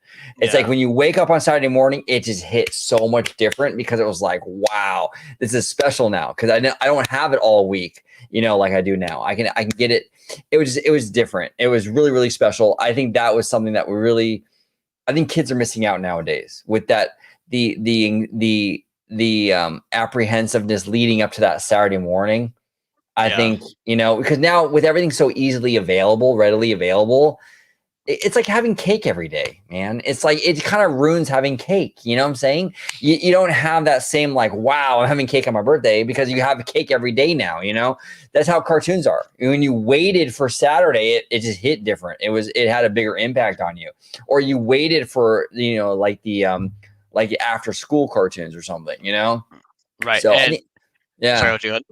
No, go ahead. I'm sorry, brother. Go ahead.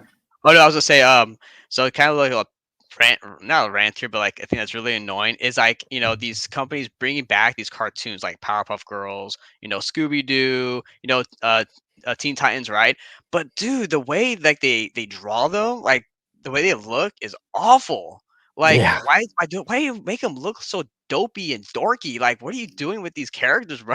like no, you're supposed to improve, not like digress and go back. Like, these are so awful Right. looking drawings. Oh, the animation now is like weird, Ugh. man. They make them Yeah. look so derpy, whatever, whatever term the kids are using now, right? They look so bad. They look so like that. Oh man, they did a remake of the Thundercats recently. Did you see this? No, no. Oh, hold on. They did a wait, no, I remake. didn't. They did a remake on the Thundercats. Let me see if I can find it, bro. Yeah, I yo, gotta share this. pull it up, man. I have to Dude, see this. this shit was so bad, bro. Let me see. It was like so bad. I mean, we had the best. Let me see here. Let me see if I can find it. And Okay, here we go. Sorry, just real quick. I have to again thank you everybody for who's joining us today. Thank you so much. Absolutely. Right here, bro. Like, so this is the original Thundercats right here on the far left, right? And then anime, look, dude, Japanese, they always do really good stuff, man. So I'm not hating on the Japanese version. The Japanese version is dope. It's different, but it's dope. It still works. You know what I'm saying? Right. What's this shit over here on the right, dude? Bro, what in the hell is that thing, dude? What the fuck is that, dude? What? Oh my god, bro. Dude, this is what I'm talking about. Yeah, exactly. It's like, what are you doing? Like, no, that's not how he's. Okay. Oh, I'm telling you, with his little ass sword. My god, dude, OG, like he's fucking like my height, bro. Like, what the fuck? You're right. It's like, what is going on over here? It's terrible, I'm telling you. Okay, so the Italiano and I were in Vegas recently, right? And we were staying at this hotel or whatever, and like we were watching. Like, I don't really watch TV a lot of times, but we were watching TV and we were watching. I think it was Toonami, And dude, there was a show that came on called Licorice Recoil. It's Japanese animation, and it's like these two chicks, dude, and they're like assassins or something, bro. And they're like, the animation is flawless, dude, freaking flawless. And they go through this badass, like just double barrel, like just going through, like just like taking names, like they're dope. I'm like, this is amazing. The Japanese have perfected entertainment. They really have. Oh yeah, dude. And see, OG, that's the thing too, is like that they're not afraid to like have like gruesome, gory stuff or like sexual stuff on their things, right? Because there's like a lot of different genres. Where here in the US, you have the cartoons, and they're very much kiddie and stuff like that. And okay, I get you gotta have stuff for kids, but at the same time, though, it's like the stuff in the 90s, like 80s, 90s, right? There was adult stuff in there that even adults could get a laugh out of. Yeah, man, it's just crazy. It's absolutely crazy. There's something going on with American entertainment right now. Like I don't know what it is, man. The Japanese, they get it because, and even like Asians in general, like even their music, I made no bones about it. I love K-pop. The K-pop stuff is super creative. I blew off K-pop for years. I'm not gonna like K-pop. I don't even speak Korean. Why would I like K-pop? And I thought, oh, it's gonna be a bunch of like love songs in Korean. Like, why would I care about that? You know what I'm saying? And then I gave it a chance. I'm like, the creativity, not just with groups like Blackpink, but like all these other groups like aespa and stuff, like they have so much creativity in what they do, and it's like super refreshing compared to like the very generic kind of the stuff that a lot of American music is doing, you know? Right. I just wish that these American companies, both in music and in like, you know, film and cartoon and all that, would do, I don't know, step it up, dude. I mean, I'm telling you, like, it's just, it's when you dip into that world and you come back, like you go to Japanese animation and you could dip into American, it's like, wow, you really see it. Like the quality dip is there. You know what I'm saying? Hey, I'm saying Godzilla -1. If you guys haven't seen that, go check it out. It's a really good movie, man. Yeah, no, 100%, 100%. Undead Nerd here says, with it looking like Paramount and Warner aren't going to go through, looks like Universal and Warner will more likely happen. And I think a good thing, company and park-wise. Yeah, I mean, look, dude, if Universal buys Warner Brothers, right? I know there will be a lot of people complaining about the monopoly issues, and rightfully so. That's a massive freaking company. But I will say this, though. Comcast will have to unload some stuff, like especially on their TV stuff. There's no way they're going to be able to own like the NBC and all that, and then have Warner Brothers, what their TV networks also. And there's no way that's going to be able to be a thing. You know what I'm saying? So Comcast will have to unload. It's not going to be like just as is. You know what I'm saying? With all that said, though, with Universal Comcast having that IP under their belt, the DC, Looney Tunes, Harry Potter, I think even Lord of the Rings, Game of Thrones, dude. I'm telling you, this is, people talk about Epic Universe being a Disney killer. The Epic Universe ain't a Disney killer, dude. It's a one park thing. Universal is essentially playing catch up with Disney by building Epic Universe, because they have to build up to catch up to Walt Disney World with all their parks and stuff. But if they get these IP, dude, if they get the Looney Tunes and DC and all this stuff and Lord of the Rings and Harry Potter, then Disney will crap their pants. I am telling you right now, even me, as big of a Disney fan as I am, they get those IPs and they're able to utilize those IPs. That's serious competition for Disney. Massive competition. It is, because now you got two huge IPs on both sides now competing. You know, it's just kind of like what we were talking about before, right? And so I think, I mean, yeah, I know there's going to be the whole like, oh, they're, you know, this monopoly, right, going on. Yeah. But now you have Universal, you got Warner Brothers, right? All that IP in there you can use. You know, Looney Tunes, Harry Potter, all that stuff, and then and then you got DC, Disney, MCU, Mickey Mouse, all the Walt Disney Animation Studios, Pixar. So that's, I mean, I would like to see that in terms of like theme park side of things, right? Because here's the thing, is that a big thing I haven't been to, the big reason why I haven't been to Universal in a long time is because they haven't had a lot of stuff I was really interested in there. When the King Kong thing got set on fire by accident, you know, the fire that happened there, the Back to the Future was gone. So Universal already didn't, at least here in California, they didn't have a lot of things there anyway. So it's like I'm looking for more stuff for them to draw me there. So now they have Harry Potter, now Nintendo, and then, you know, which I really love those. And then you know, if they can get these, like, you know, Looney Tunes, that'd be dope too. I'm telling you. Yeah. I mean, this would be a powerhouse. This would like almost immediately elevate Comcast Universal to Disney's level. Right now, I don't think they're quite there yet, but I think with this, they would. You know, absolutely. Yeah, it would be absolutely crazy. Where was I? Oh, you're at Undead Nerd. Oh, Undead Nerd. Okay. Let's see here. Okay, there we go. Okay, Epic Berserker. Where would you place Elemental inside the parks? That's a good question.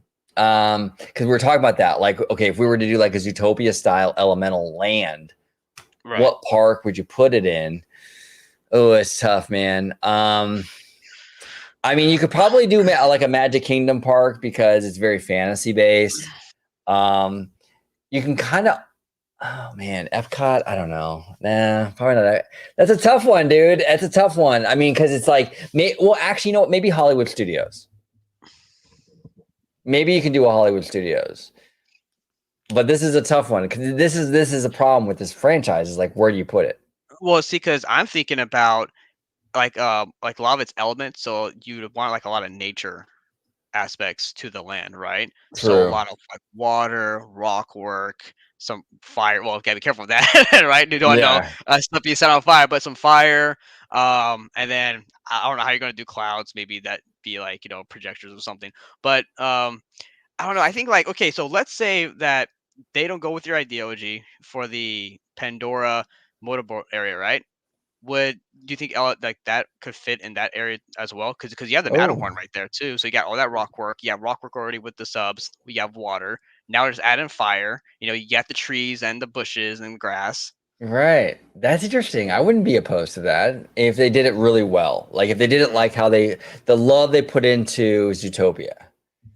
I think it'd be kind of cool, because this is a very fantasy franchise. So it would fit in a park like Disneyland, and that would and you can make it maybe part of Fantasyland, I guess. Obviously it wouldn't go into Toontown. I mean, Tomorrowland, but it can be like an extension of like Fantasyland, and it's very much a fantasy based.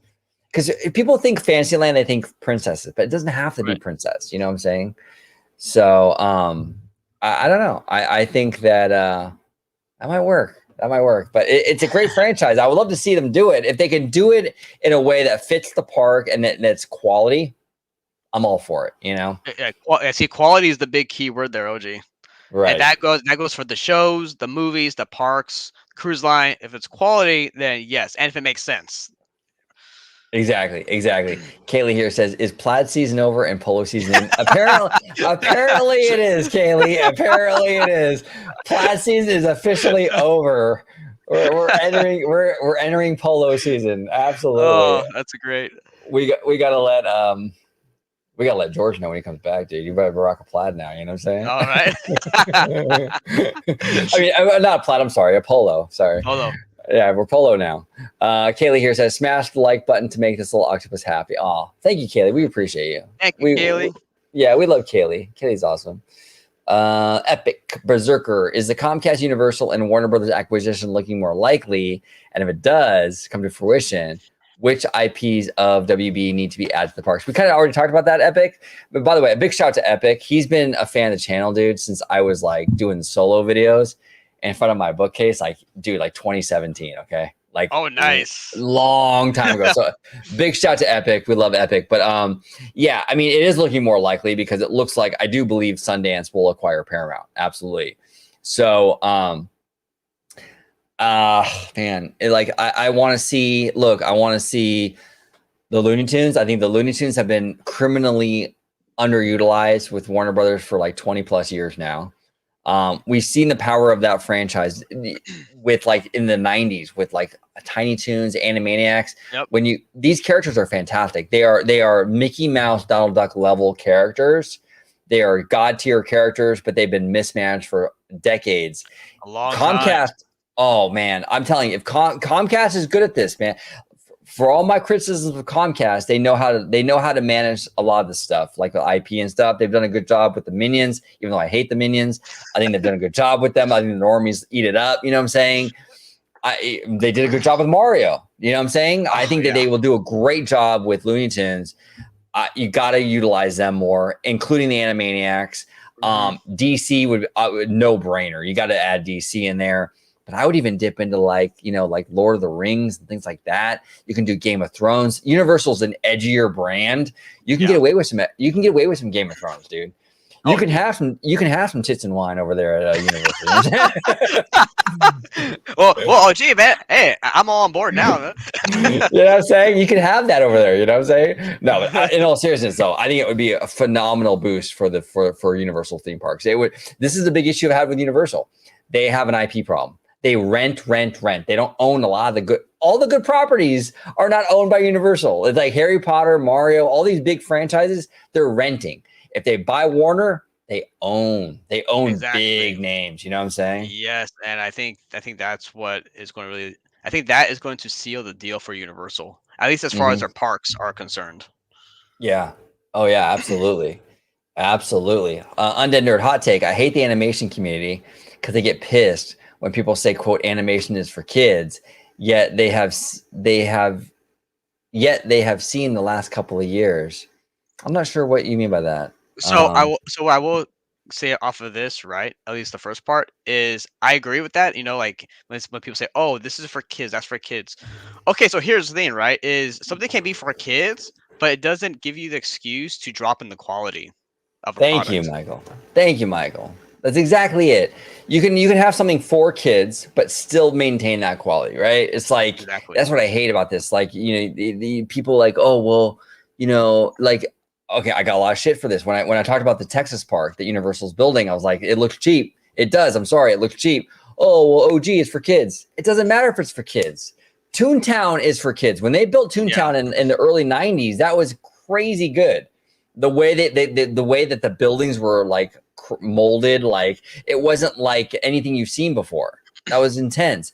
You can do something for kids or kids centric and still maintain quality. Mario is for kids. It's fantastic quality though. They didn't skimp on the quality just because it's a kids thing. You know what I'm saying? So I agree with you, Michael. I hate when people do that. Oh, it's for kids, so just give them crap. No, dude, it doesn't work like that. No, it's so anti-Walt. Go ahead, Michael. Oh yeah, so I would say it's like, if you as a company have a set standard of quality, you need to maintain that. It doesn't matter the type of demographic that you're gearing it towards to. So like now Toontown, like the new Toontown we got, oh dude, that is like magnificent, dude. I love our new Toontown, man. It's so nice.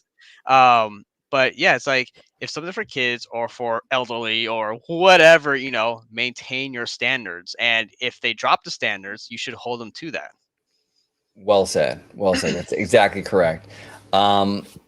Next comment is from the one and the only. Maybe, what's up? Maybe is in the house. And you know, if we have maybe in the house, you know, we got to drop a little maybe drop. Cause I'm that girl that drives you crazy, but you're killing me alone. Got you thinking maybe alone. Got you thinking maybe alone. Got you thinking maybe. Maybe is officially in the house, and she's saying "fuck the Oscars," and I agree with you. Maybe fuck the Oscars. I've been on the fuck the Oscars train since '91. Okay, like, since they snubbed Beauty and the Beast, I've been on that train. Absolutely, well said. Maybe well said. Just real quick, I just want to say maybe I love Toad. Toad is like one of my favorite characters. Yeah, oh, fantastic. And I love how she follows up with respectfully. Fantastic. Absolutely fantastic. Alia Aloha, friend of the channel. Alia Aloha. I think Once Upon a Studio wasn't nominated to send a message to Disney Animation and Jennifer Lee because they're wondering why that quality isn't with the features. Elemental Pixar was nominated for feature, no Universal. Yeah, I don't know. Maybe Alia. I don't really know. I just for me personally, traditionally, for years and years and years and years and years, I just think the Oscars have kind of missed the boat for me with what they like and what they nominate. And yeah, I don't know. Maybe it is a message though. Maybe it is. I don't know. Elemental Pixar was nominated, but no Universal. So Mario wasn't nominated. That's another thing. I thought that was a fantastic movie. So what was the issue with Mario? I don't know. Maybe people were like, "Oh, Bad Boss Princess Peach." I don't know. Yeah, exactly. Princess Peach is woke. She's woke. Oh man. Oh jeez. Googam32. Speaking of the Oscars, why do Disney and Pixar animated features that don't win have more presence in the parks than the ones that do win? Well, probably because, like I've said before, like with the Oscars, they pick a lot of arts, like they pick a lot of things that are kind of artsier. So like they'll do, like, for example, like they'll nominate like an Up, which is a great movie. I'm not, diminishing Up, but like what the Oscars are looking for in a movie doesn't necessarily translate into a park experience, right? Right, which is what we were talking about earlier, right? It's like it could be a great movie, right? But this is looking at, okay, can this IP, can we utilize it properly in the park for our guests? And what's the Right. most magical way that we can do this as a Walt Disney Imagineering? And if it doesn't work, then they won't use it. Exactly. So it's like, yeah, what works for the Academy in a movie isn't necessarily going to work for Imagineering in a theme park experience. So that's why I think there's like a big disconnect there, you know? So yeah, interesting question though. Gugamp here says, oh, I'm sorry. I need to move on to the next one. I do apologize. Kaylee with 2 E's was the last original ride at Disneyland without an IP Big Thunder, not including the new Treehouse. No, actually, there's been a few. Rocket Rods. I don't know how old you are, Kaylee, but Rocket Rods, that was a non-IP, and that died a dog's death pretty quick. I loved Rocket Rods. That was so fun, but it was always breaking down all the time, dude, like constantly. But it was so much fun. You go on it, beep beep, you go out. Yeah, it was a fun ride. It was really cool, and that replaced Disneyland's People Mover. Yeah, and it was like this kind of like roadster kind of speed thing. It was pretty dope, and the front would even kind of like, right? Yeah, it was so cool. But so I have a question, right? Did they use the same track for that vehicle that was used on the People Mover? Yeah. So the cement track was used, right? Like the platform, I guess you would call it. Yeah. Was used, but the actual ride system, like what it rode on, was different. They installed like the People Mover had like little tires, you know, right? And the Rocket Rods had it was like almost like a coaster, like steel beam that kind of ran through the cement platform. So it was a little different, but yeah, that ride was pretty fun. It had terrible capacity though, like that you wait like 4 hours to ride it. It was crazy, you know. I think it was like 5 guests per seat, right? Because I think the first 3 rows were like single seats, and then the last one was like 2 people in the back. It was something like that. Yeah, it was crazy, absolutely crazy. Rogue Attraction, friend of the channel, is in the house today. Rogue says Pandora is a great example of IP that most people didn't love the movie, but the ride and land are beloved. Absolutely, Rogue. That's a great example. Absolutely. Yeah. Just go off that, right? So I actually didn't see Avatar, the first movie, when it came out in theaters, because I have this weird thing, OG, where like if I hear something that's like too overhyped for me, it kind of actually puts me off from going to see it or experiencing it. So I was like, Avatar, I was like, why does everybody like this movie for? So I finally watched it like a few years later after that, and I was like, okay, it's a cool movie, and I wasn't like blown away by it or anything. But yeah, like Pandora works amazingly well, and as you saw yourself when you went to Florida, so good, dude. It works. An example where it works in the park, definitely. Yeah, it works in the parks, and even if you don't like the movie, you can really appreciate that land. You know, absolutely. Exactly. BJ Vincent, I am curious as to why Agents of S.H.I.E.L.D. continually gets snubbed by the MCU as not being canon by the Marvel's timeline book. It was actually a good series. BJ, I actually agree with you. We religiously watched Agents of S.H.I.E.L.D. I loved Fitzsimmons. I did. I think they were great. I like that show. I did. I watched all the seasons. It went on for a long time, but I enjoyed it. And a lot of fans hated it. A lot of fans thought it was horrible. I don't know. It was a fun time. Did you ever get a chance to see it, Eva? No. But what I did watch recently, I finished it a couple weeks ago, was Daredevil.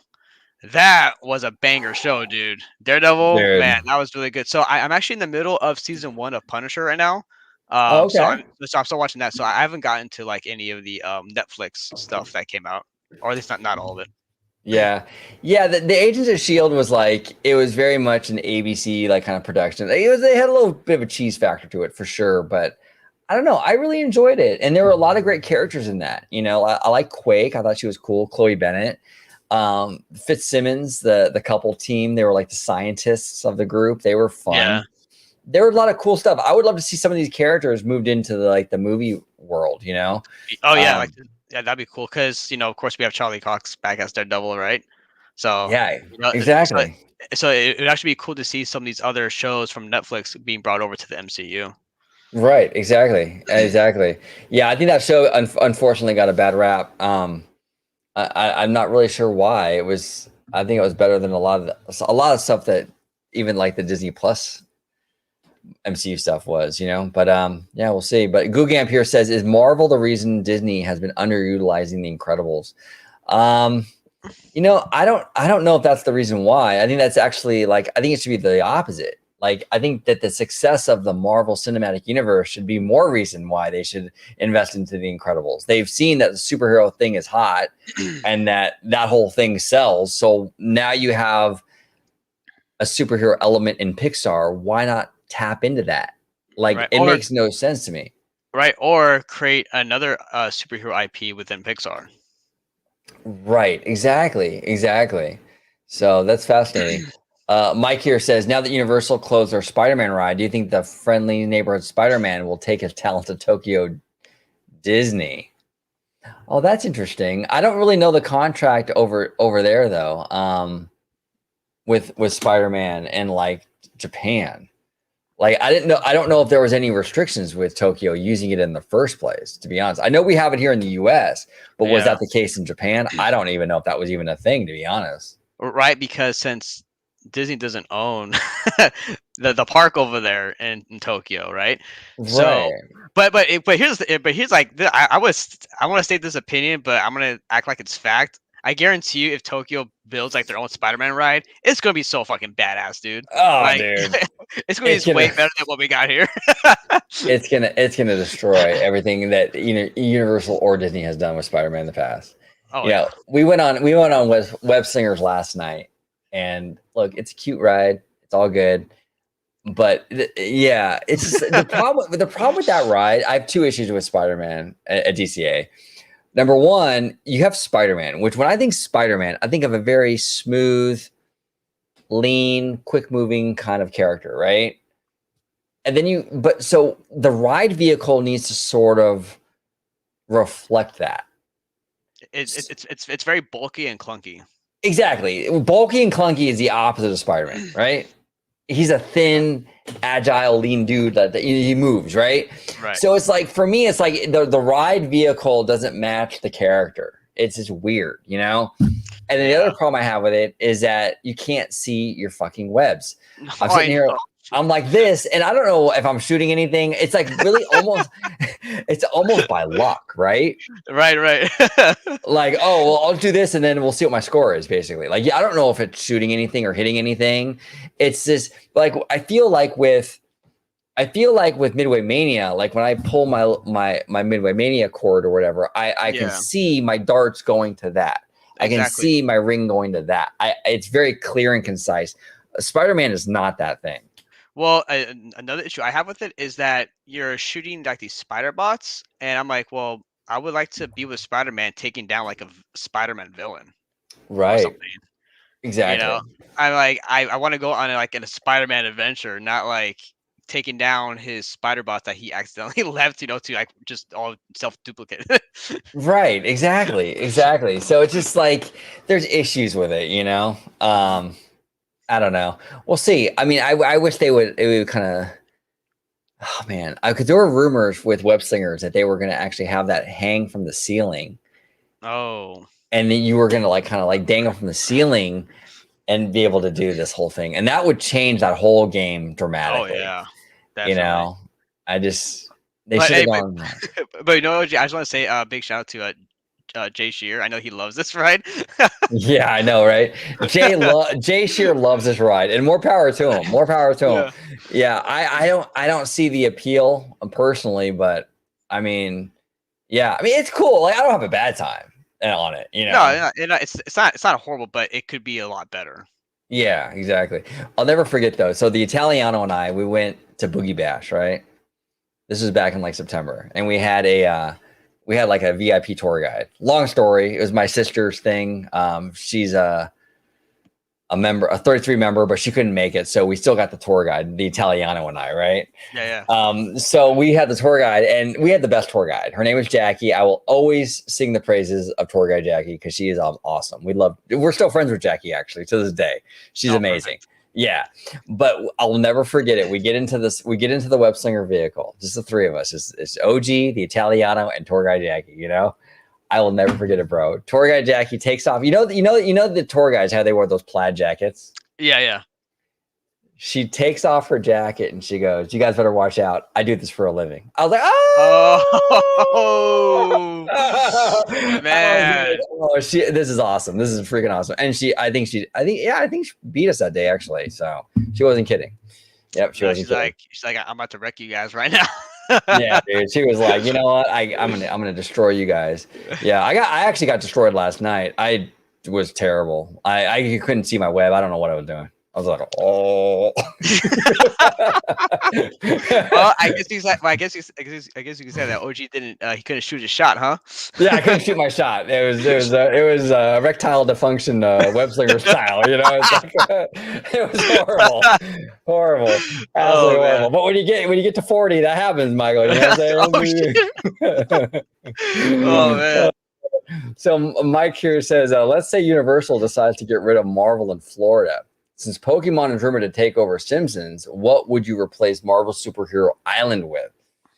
Well, I mean, from Alicia Stella, which huge props to her. I mean, she scoops a lot of Universal stuff. From what I understand, Pokemon is actually going into Universal Studios in Florida, so it's not going into Island Adventure. So let's just say they lost the Marvel rights and Pokemon's already spoken for. What would go in there? I mean, I don't know. If they do the Warner Brothers thing, you can put DC there. That wouldn't be too much of a stretch. Yeah, I mean, just replace it with that, right? Yeah. Except of course, probably make newer, way more up to date attractions, of course. Actually, what I would love to see is some awesome like DC dark rides. That'd be dope. That'd be dope, dude. I mean, can you imagine though, like a Gotham City, where it's like you're going through like basically like like Hogwarts or whatever, like where it's like a real like gothic-y looking these little like dark streets and shit, like it was Gotham, and then it leads up to like a Batman ride, dude. I mean, it's just like, oh my god, I'm telling you, the potential. There's a lot of potential there for these IPs, dude. It's crazy. Yeah, exactly. Epic Berserker here says OG's hair is on point. Well, thank you, Epic. I appreciate that. Dude, it is, man.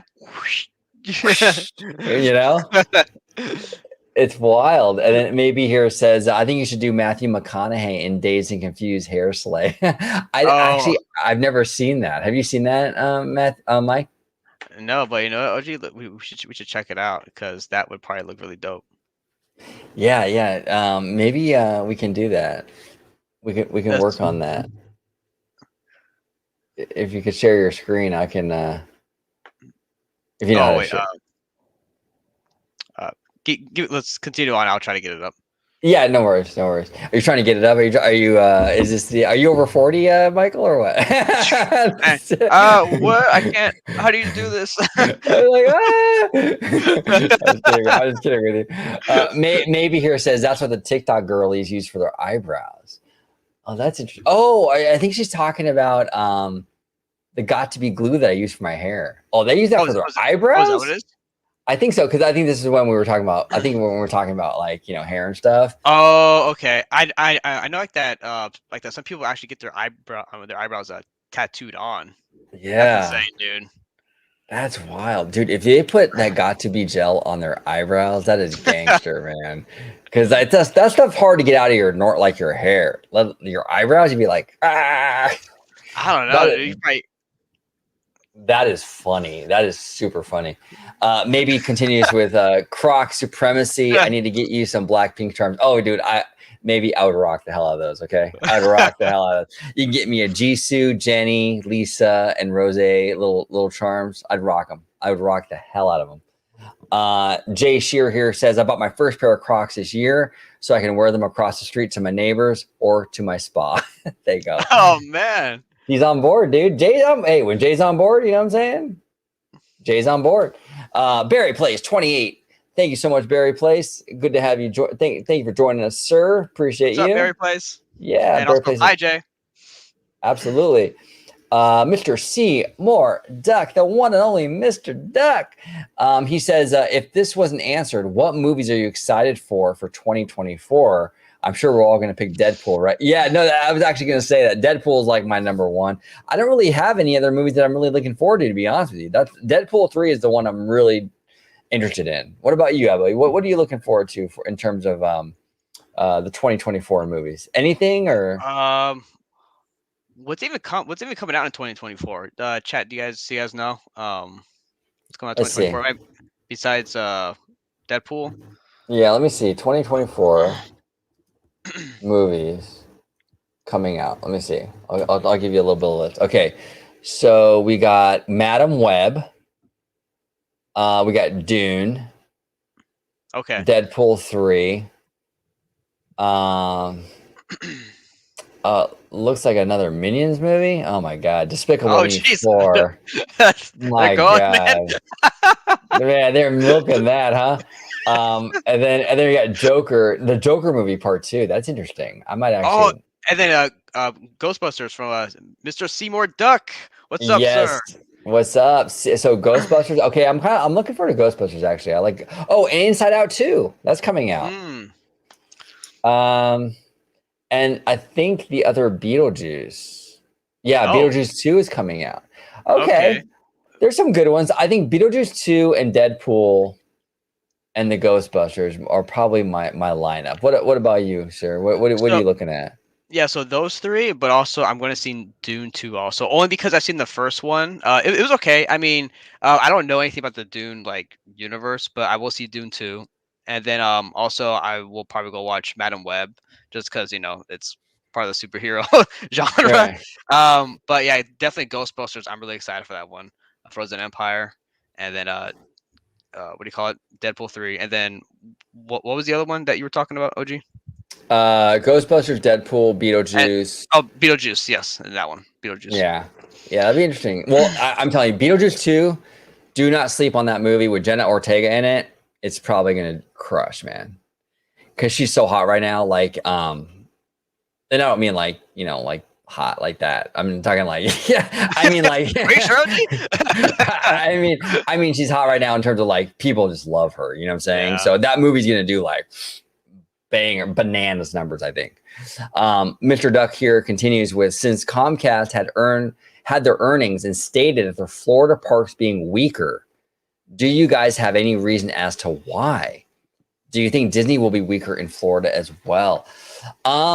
What's interesting is there's a theory that because the Florida parks opened earlier from the pandemic. Yeah. The Florida parks opened earlier. They were only closed for a few months. The California parks took a lot longer. We were closed. Disneyland was closed for like 400 and some odd days. It was a long time, dude. That's a long time. It's over a year. It's a long ass time. So there might be some of that where it's like the Florida parks have been open for longer, so that pandemic revenge travel is sort of petering out. Some people have said, I don't know if I'm fully on board with it, but some people are saying that maybe it's the DeSantis drama is turning people off to going to the state. I don't know if I really look. I don't like DeSantis. I'll be real. I made a lot of videos on this guy. I think he's an idiot. Okay. And he's at least anti-business when it comes to Disney, for sure. If you're Universal, it's fantastic. But he's anti-business when it comes to Disney. But to be fair to him, though, I don't think that's why people are staying away. I think, like, in our bubble, in our Twitter world, yeah, it's a big deal. Are the normies, though? Are they really putting off their vacation with their kids because of DeSantis? I just don't. I can't see that. I think it just has more to do with the revenge travel, like kind of petering out. And also, look, you have Epic Universe coming out in 2025.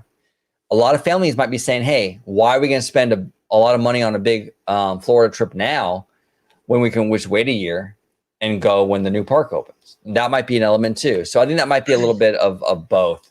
And that's kind of where I'm at with it. As much as I don't like DeSantis, I don't think that's what's keeping the normies away from the state. In my opinion, I could be wrong though. What do you think, Ebba?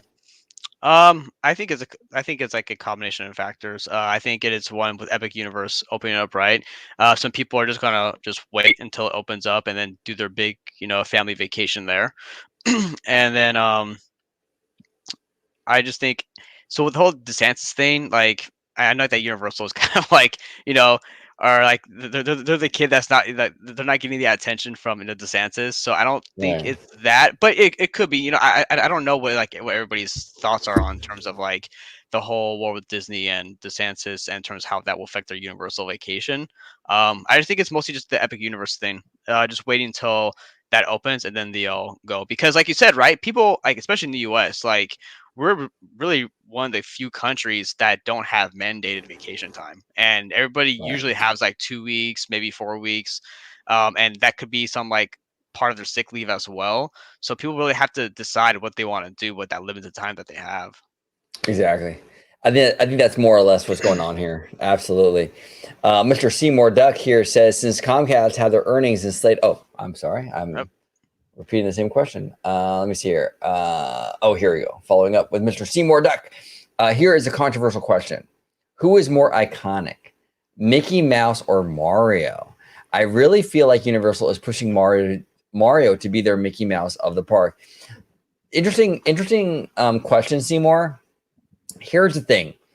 In terms of Universal pushing Mario to be their Mickey Mouse, I think that would be a smart idea if they owned Mario. See, Disney's Mickey Mouse is Disney's property, so it's a little more effective. You know what I'm saying? It's their IP. I think I think Universal pushing Mario as their Mickey is a little riskier. If they're doing that, I think it's a little riskier because they don't own that character. You know what I'm saying? So for you to lean in so much on this character you don't even own, you want to bank the entire thing on someone else's property. If Nintendo decides, you know what, this ain't working for us, what does Universal do? You know what I'm saying? That's a tough one. Now, in terms of Mickey Mouse or Mario being more iconic, it's tough. Like, I think here's the thing. I think Mario is definitely the Mickey Mouse of the video game world. Oh, yeah. 100%. 1,000%. You know what I'm saying? But the advantage I think Mickey has globally as just an icon is Mickey's simplicity. You can literally walk down the street. You can be getting an oil change, and you can have 3 spots of oil on the driveway, and the first thing you think of is Mickey Mouse. You know what I'm saying? Yep. It's just these 3 little circles. You know what I'm saying? And you instantly recognize it. I think that works to Mickey's advantage as a global icon. You know, the simplicity there. Mario doesn't have that. You're not going to go to your oil change and see, an Italian plumber on the asphalt. You know what I'm saying? You know what I'm saying? It's not the same. You know what I'm saying? But that doesn't mean, though, that Mario is not a great character, that Mario is not iconic. I think he is. I think Mickey, though, is such a high bar, and the simplicity of the 3 circles being so recognizable worldwide, it's just tough, man. It's really tough to overcome that. I don't know if it will, but I don't know. What do you think, Ebba? No, yeah, so I agree with that, but also too, Mickey was around longer than Mario as well. So That's fair, yeah. and on top of that, I'm not sure about other parks, but I know that of course Mickey and all the Walt Disney Animation Studio properties were in Disneyland, right? And Mickey comes from that, so it's like, do you have that same type of level of what's the word? What would you word, OG? Like, because we have Super Nintendo World now in Universal, right? Right. But the park it's in, it's not Super Nintendo Park or Super Mario Park or anything like that, right? So, but then also with Disney, you also have another face of the company too, which is Tinkerbell. Is there another character that they can have like a Tinkerbell in their IP? Right. No, exactly. And Universal needs to really, like, obviously Nintendo is a huge thing for them, and they should lean into Nintendo for sure to some degree. But Universal, more importantly, though, really needs to get their own Nintendo. And what I mean by that is not necessarily a video game company, but like their own IP that's on par with that. And they don't really have anything like that. I mean, Minions is big, but it's not Mario. It's not Mickey Mouse. It just isn't. You know what I'm saying? They need to really. This is the issue I think with Universal, is that they need to have their own IP that's like big. You know what I'm saying? Like big. Well, big, but also multi-generational as well. And that's what Mickey has. That's what Mickey has. So your 80-year-old grandmother and your 8-year-old will like Mickey Mouse. Is your 80-year-old grandma going to sit there and watch a Minions movie? Probably not. You know what I'm saying? Yeah. That's the issue there, So, and that's why I say if they buy Warner Brothers, though, that's a whole nother can of worms for sure. Well, exactly, because now they own it, and now here's the thing, right? If they do that, I think who could be the face is Bugs Bunny. Yeah, exactly, and that's a huge character. That's a Mickey Mouse kind of character. You know what I'm saying? Yeah, that'd be huge, absolutely massive. Matthew Moore here says, one final question for you both. If either of you were to try and rewrite any Disney film or short, as I did with Once Upon a Studio, what would you do and how would you do it? That's a tough one, Matthew. I don't know if I could do that offhand. Okay, here's one. I would redo the all the live action freaking movies that Disney has done pertaining to their animation stuff. Like, I would redo all those. There you go. Exactly. Yeah, I know. There are some weird decisions, like the Pinocchio film. I actually like the live action Pinocchio. It's a kind of an unpopular opinion to have, but I did like it. But we talked about it, Ebba, right? They made a lot of weird decisions in that movie. Yeah, exactly. And so I'm saying I actually liked it too. But there was decisions in that movie that I was like, wait, what? And then one of the issues was like the fairy only showed up one time in the movie. Guys, spoilers, but like, Yeah. So and then the ending, I was like, huh? And then the other stuff we talked about, right? But yeah, no, I would just go back through all these movies and just no, take that out. No, why is this person that? No, just all that. Exactly. Yeah, exactly. No, well said, brother. Well said. Let's see here. I'm So Cool says, have you guys seen the Despicable Me 4 trailer? No. I have no desire to watch that, dude. I got to be honest. If I had kids or something, I'd be like, yeah, for my kids, whatever. But like, I don't. And those movies for me are just kid movies. Like, I don't get, like when you watch a Toy Story or an Up or a Ratatouille, it's like the adults get stuff out of it. A lot of Illumination stuff. It's their kid movies. Like I'm 40. Like I have not, it doesn't give me anything. Now Mario was different because Mario was like Nintendo was involved, and I think that they had a lot more input in it, so it wasn't just a bunch of fart jokes. Right. Which I'm glad they were involved in it, because otherwise I could have seen this movie being just a garbage movie, but it wasn't. It looked amazing. I really liked the like the story, the characters, like everything was really faithful to Nintendo. Yeah, and the Mario characters and that. Absolutely. You can tell Nintendo really had a lot of input in that movie, and thank God they did. Because I'm not a fan of Illumination overall, and you can see that I think Nintendo's involvement really made this movie a lot, I think, more well-rounded. Where the parents are having fun too. It's not just the kids. Exactly. Yeah, Alia Aloha says, "Are the normies aware of Epic Universe?" So that's an interesting question, because it's tough, right? In this little theme park bubble that we live in, and I'm in it, and Ebba's in it. We're all in it. If you're watching the show, you're in it for sure. Like, we know of it. I can't go a day without going on Twitter and seeing something about Epic Universe. You know what I'm saying? and Bio reconstructs, like fucking long shot helicopter shots of the construction and all that. But is a soccer mom paying attention to that stuff? No, she's not. You know what I'm saying? They don't care like that. I don't know. I don't know if they're aware of it. I don't think many are aware of it right now. But do they need to be aware of it right now? The argument could be no. You could make the argument they don't really even need to know right now because it isn't open for another year. You know what I'm saying?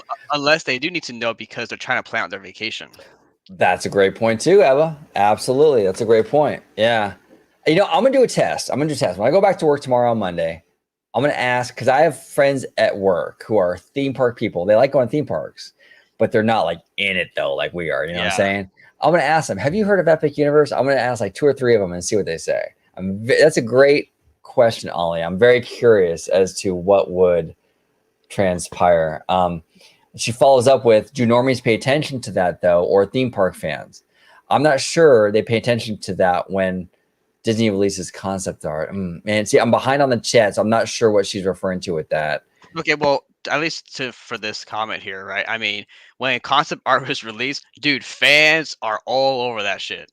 Right. Just like flies on a piece of crap, and they're picking at the details and everything, dude.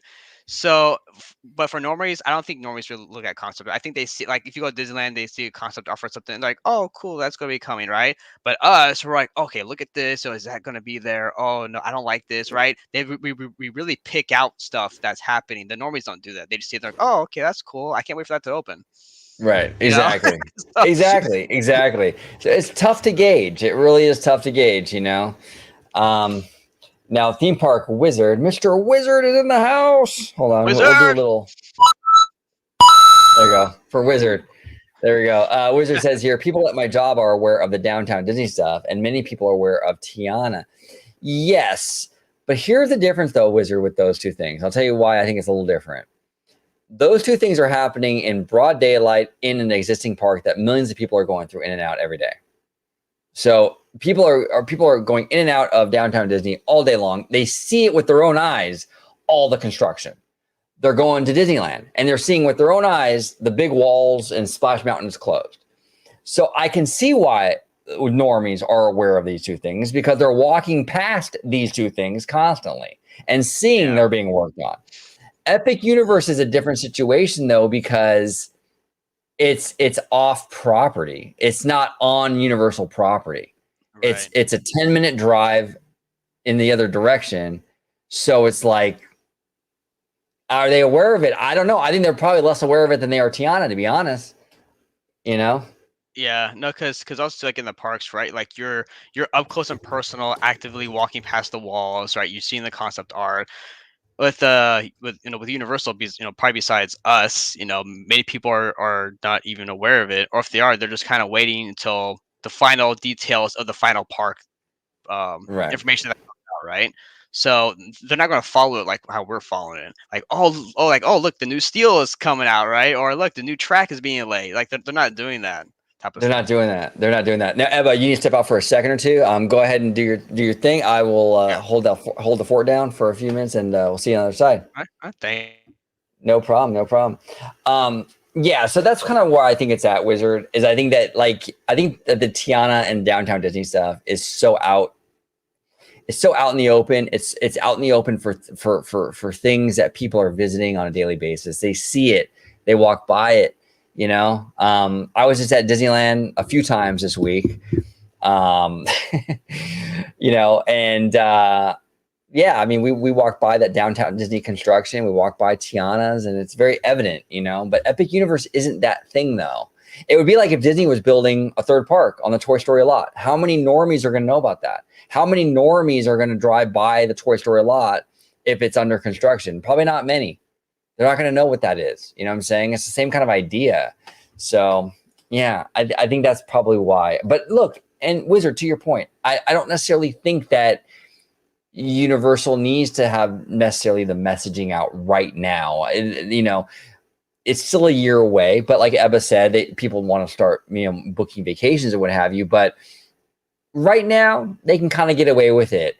In 3, 4, 5 months from now, though, they're going to have to start ramping up the marketing material, I think, to really get the normies aware of this thing. Because if you want to start booking vacation packages, you want to start booking hotel rooms, they're going to need to know.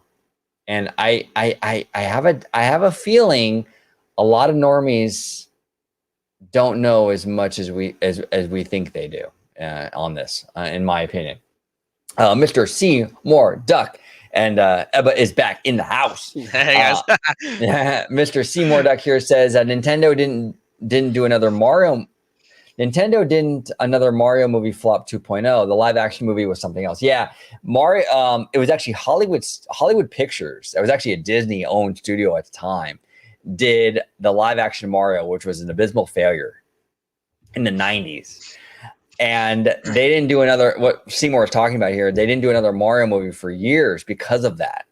Nintendo is it's a Japanese company. There's a lot of honor and stuff involved here. And like, I guess they didn't feel like they did, I think it was Seymour, you were telling me this, where they didn't feel like they did the franchise justice with that movie. They were almost like a level of embarrassment, so they kind of stayed away from this for a long, long time. So finally, we got a Mario movie, and the new Mario movie was awesome. I mean, really, I really had a good time with the new Mario movie. Gee, exactly. But that's my thing is that with the live action movie, how much control did Nintendo have of that movie, right? Because I don't know how much control they had, but with this, we know they had their input and foot on this movie, Oh which yeah. which is why I think that needs to happen, because otherwise you give these studios free reign, they're not going to give the respect and proper quality that it deserves. 100%. 100%. So we're gonna wrap up today's show to our 2 hour and 23-minute crew. Woo! I want to thank you all so much for submitting all your questions. Everybody in the chat, Epic Berserker, Michael Ebba for joining me today.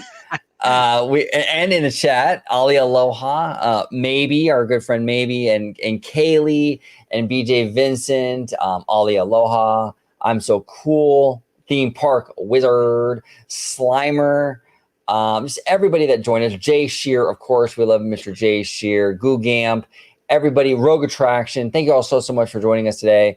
It was a really, really good time. We'll be doing more of these live shows. The Italiano is still on vacation, so it'll be will be the rest of us holding down the fort while he's out there in Walt Disney World. Ebba, it's amazing. This is only like your third time on the channel, and like you are a pro, bro. Like you hit the ground running, dude. Amazing job. Everyone, please show Ebba some love in the chat. Absolutely. We love Ebba. So thank you for coming on, Ebba. OG, thank you so much for having me on. And everybody else, thank you for coming. I really appreciate it and seeing all your questions, talking to the guys, nerding out. This is the stuff that we love to do, guys. This is amazing. OG, thank you again, sir. I really appreciate it. Yeah, absolutely. Comment down below with everything we talked about. If you're watching this on the replay, comment your thoughts on anything we talked about today. We would love to hear from you. We'll be doing a lot more live shows in the days and weeks and months and years to come. Let's go. Let's get it, OG. We're doing it. We're not going anywhere. We're doing this. So yeah, just look for more live shows. I know it's been a little short on content lately because it's been crazy. Like I was with the Italiano and this guy this past week too, and there hasn't been but we'll be ramping it up again and everything, and it'll be back to the usual content production. But thank you everybody for joining. Ebba, thank you so much for joining. We're gonna close it out with a fancy little drop. Until next time, everybody, have a great day. Later, guys. Like iced tea, I'm OG. Like iced tea, I'm OG. Like iced tea, I'm OG. I'm demon like IT. Got more juice than high C.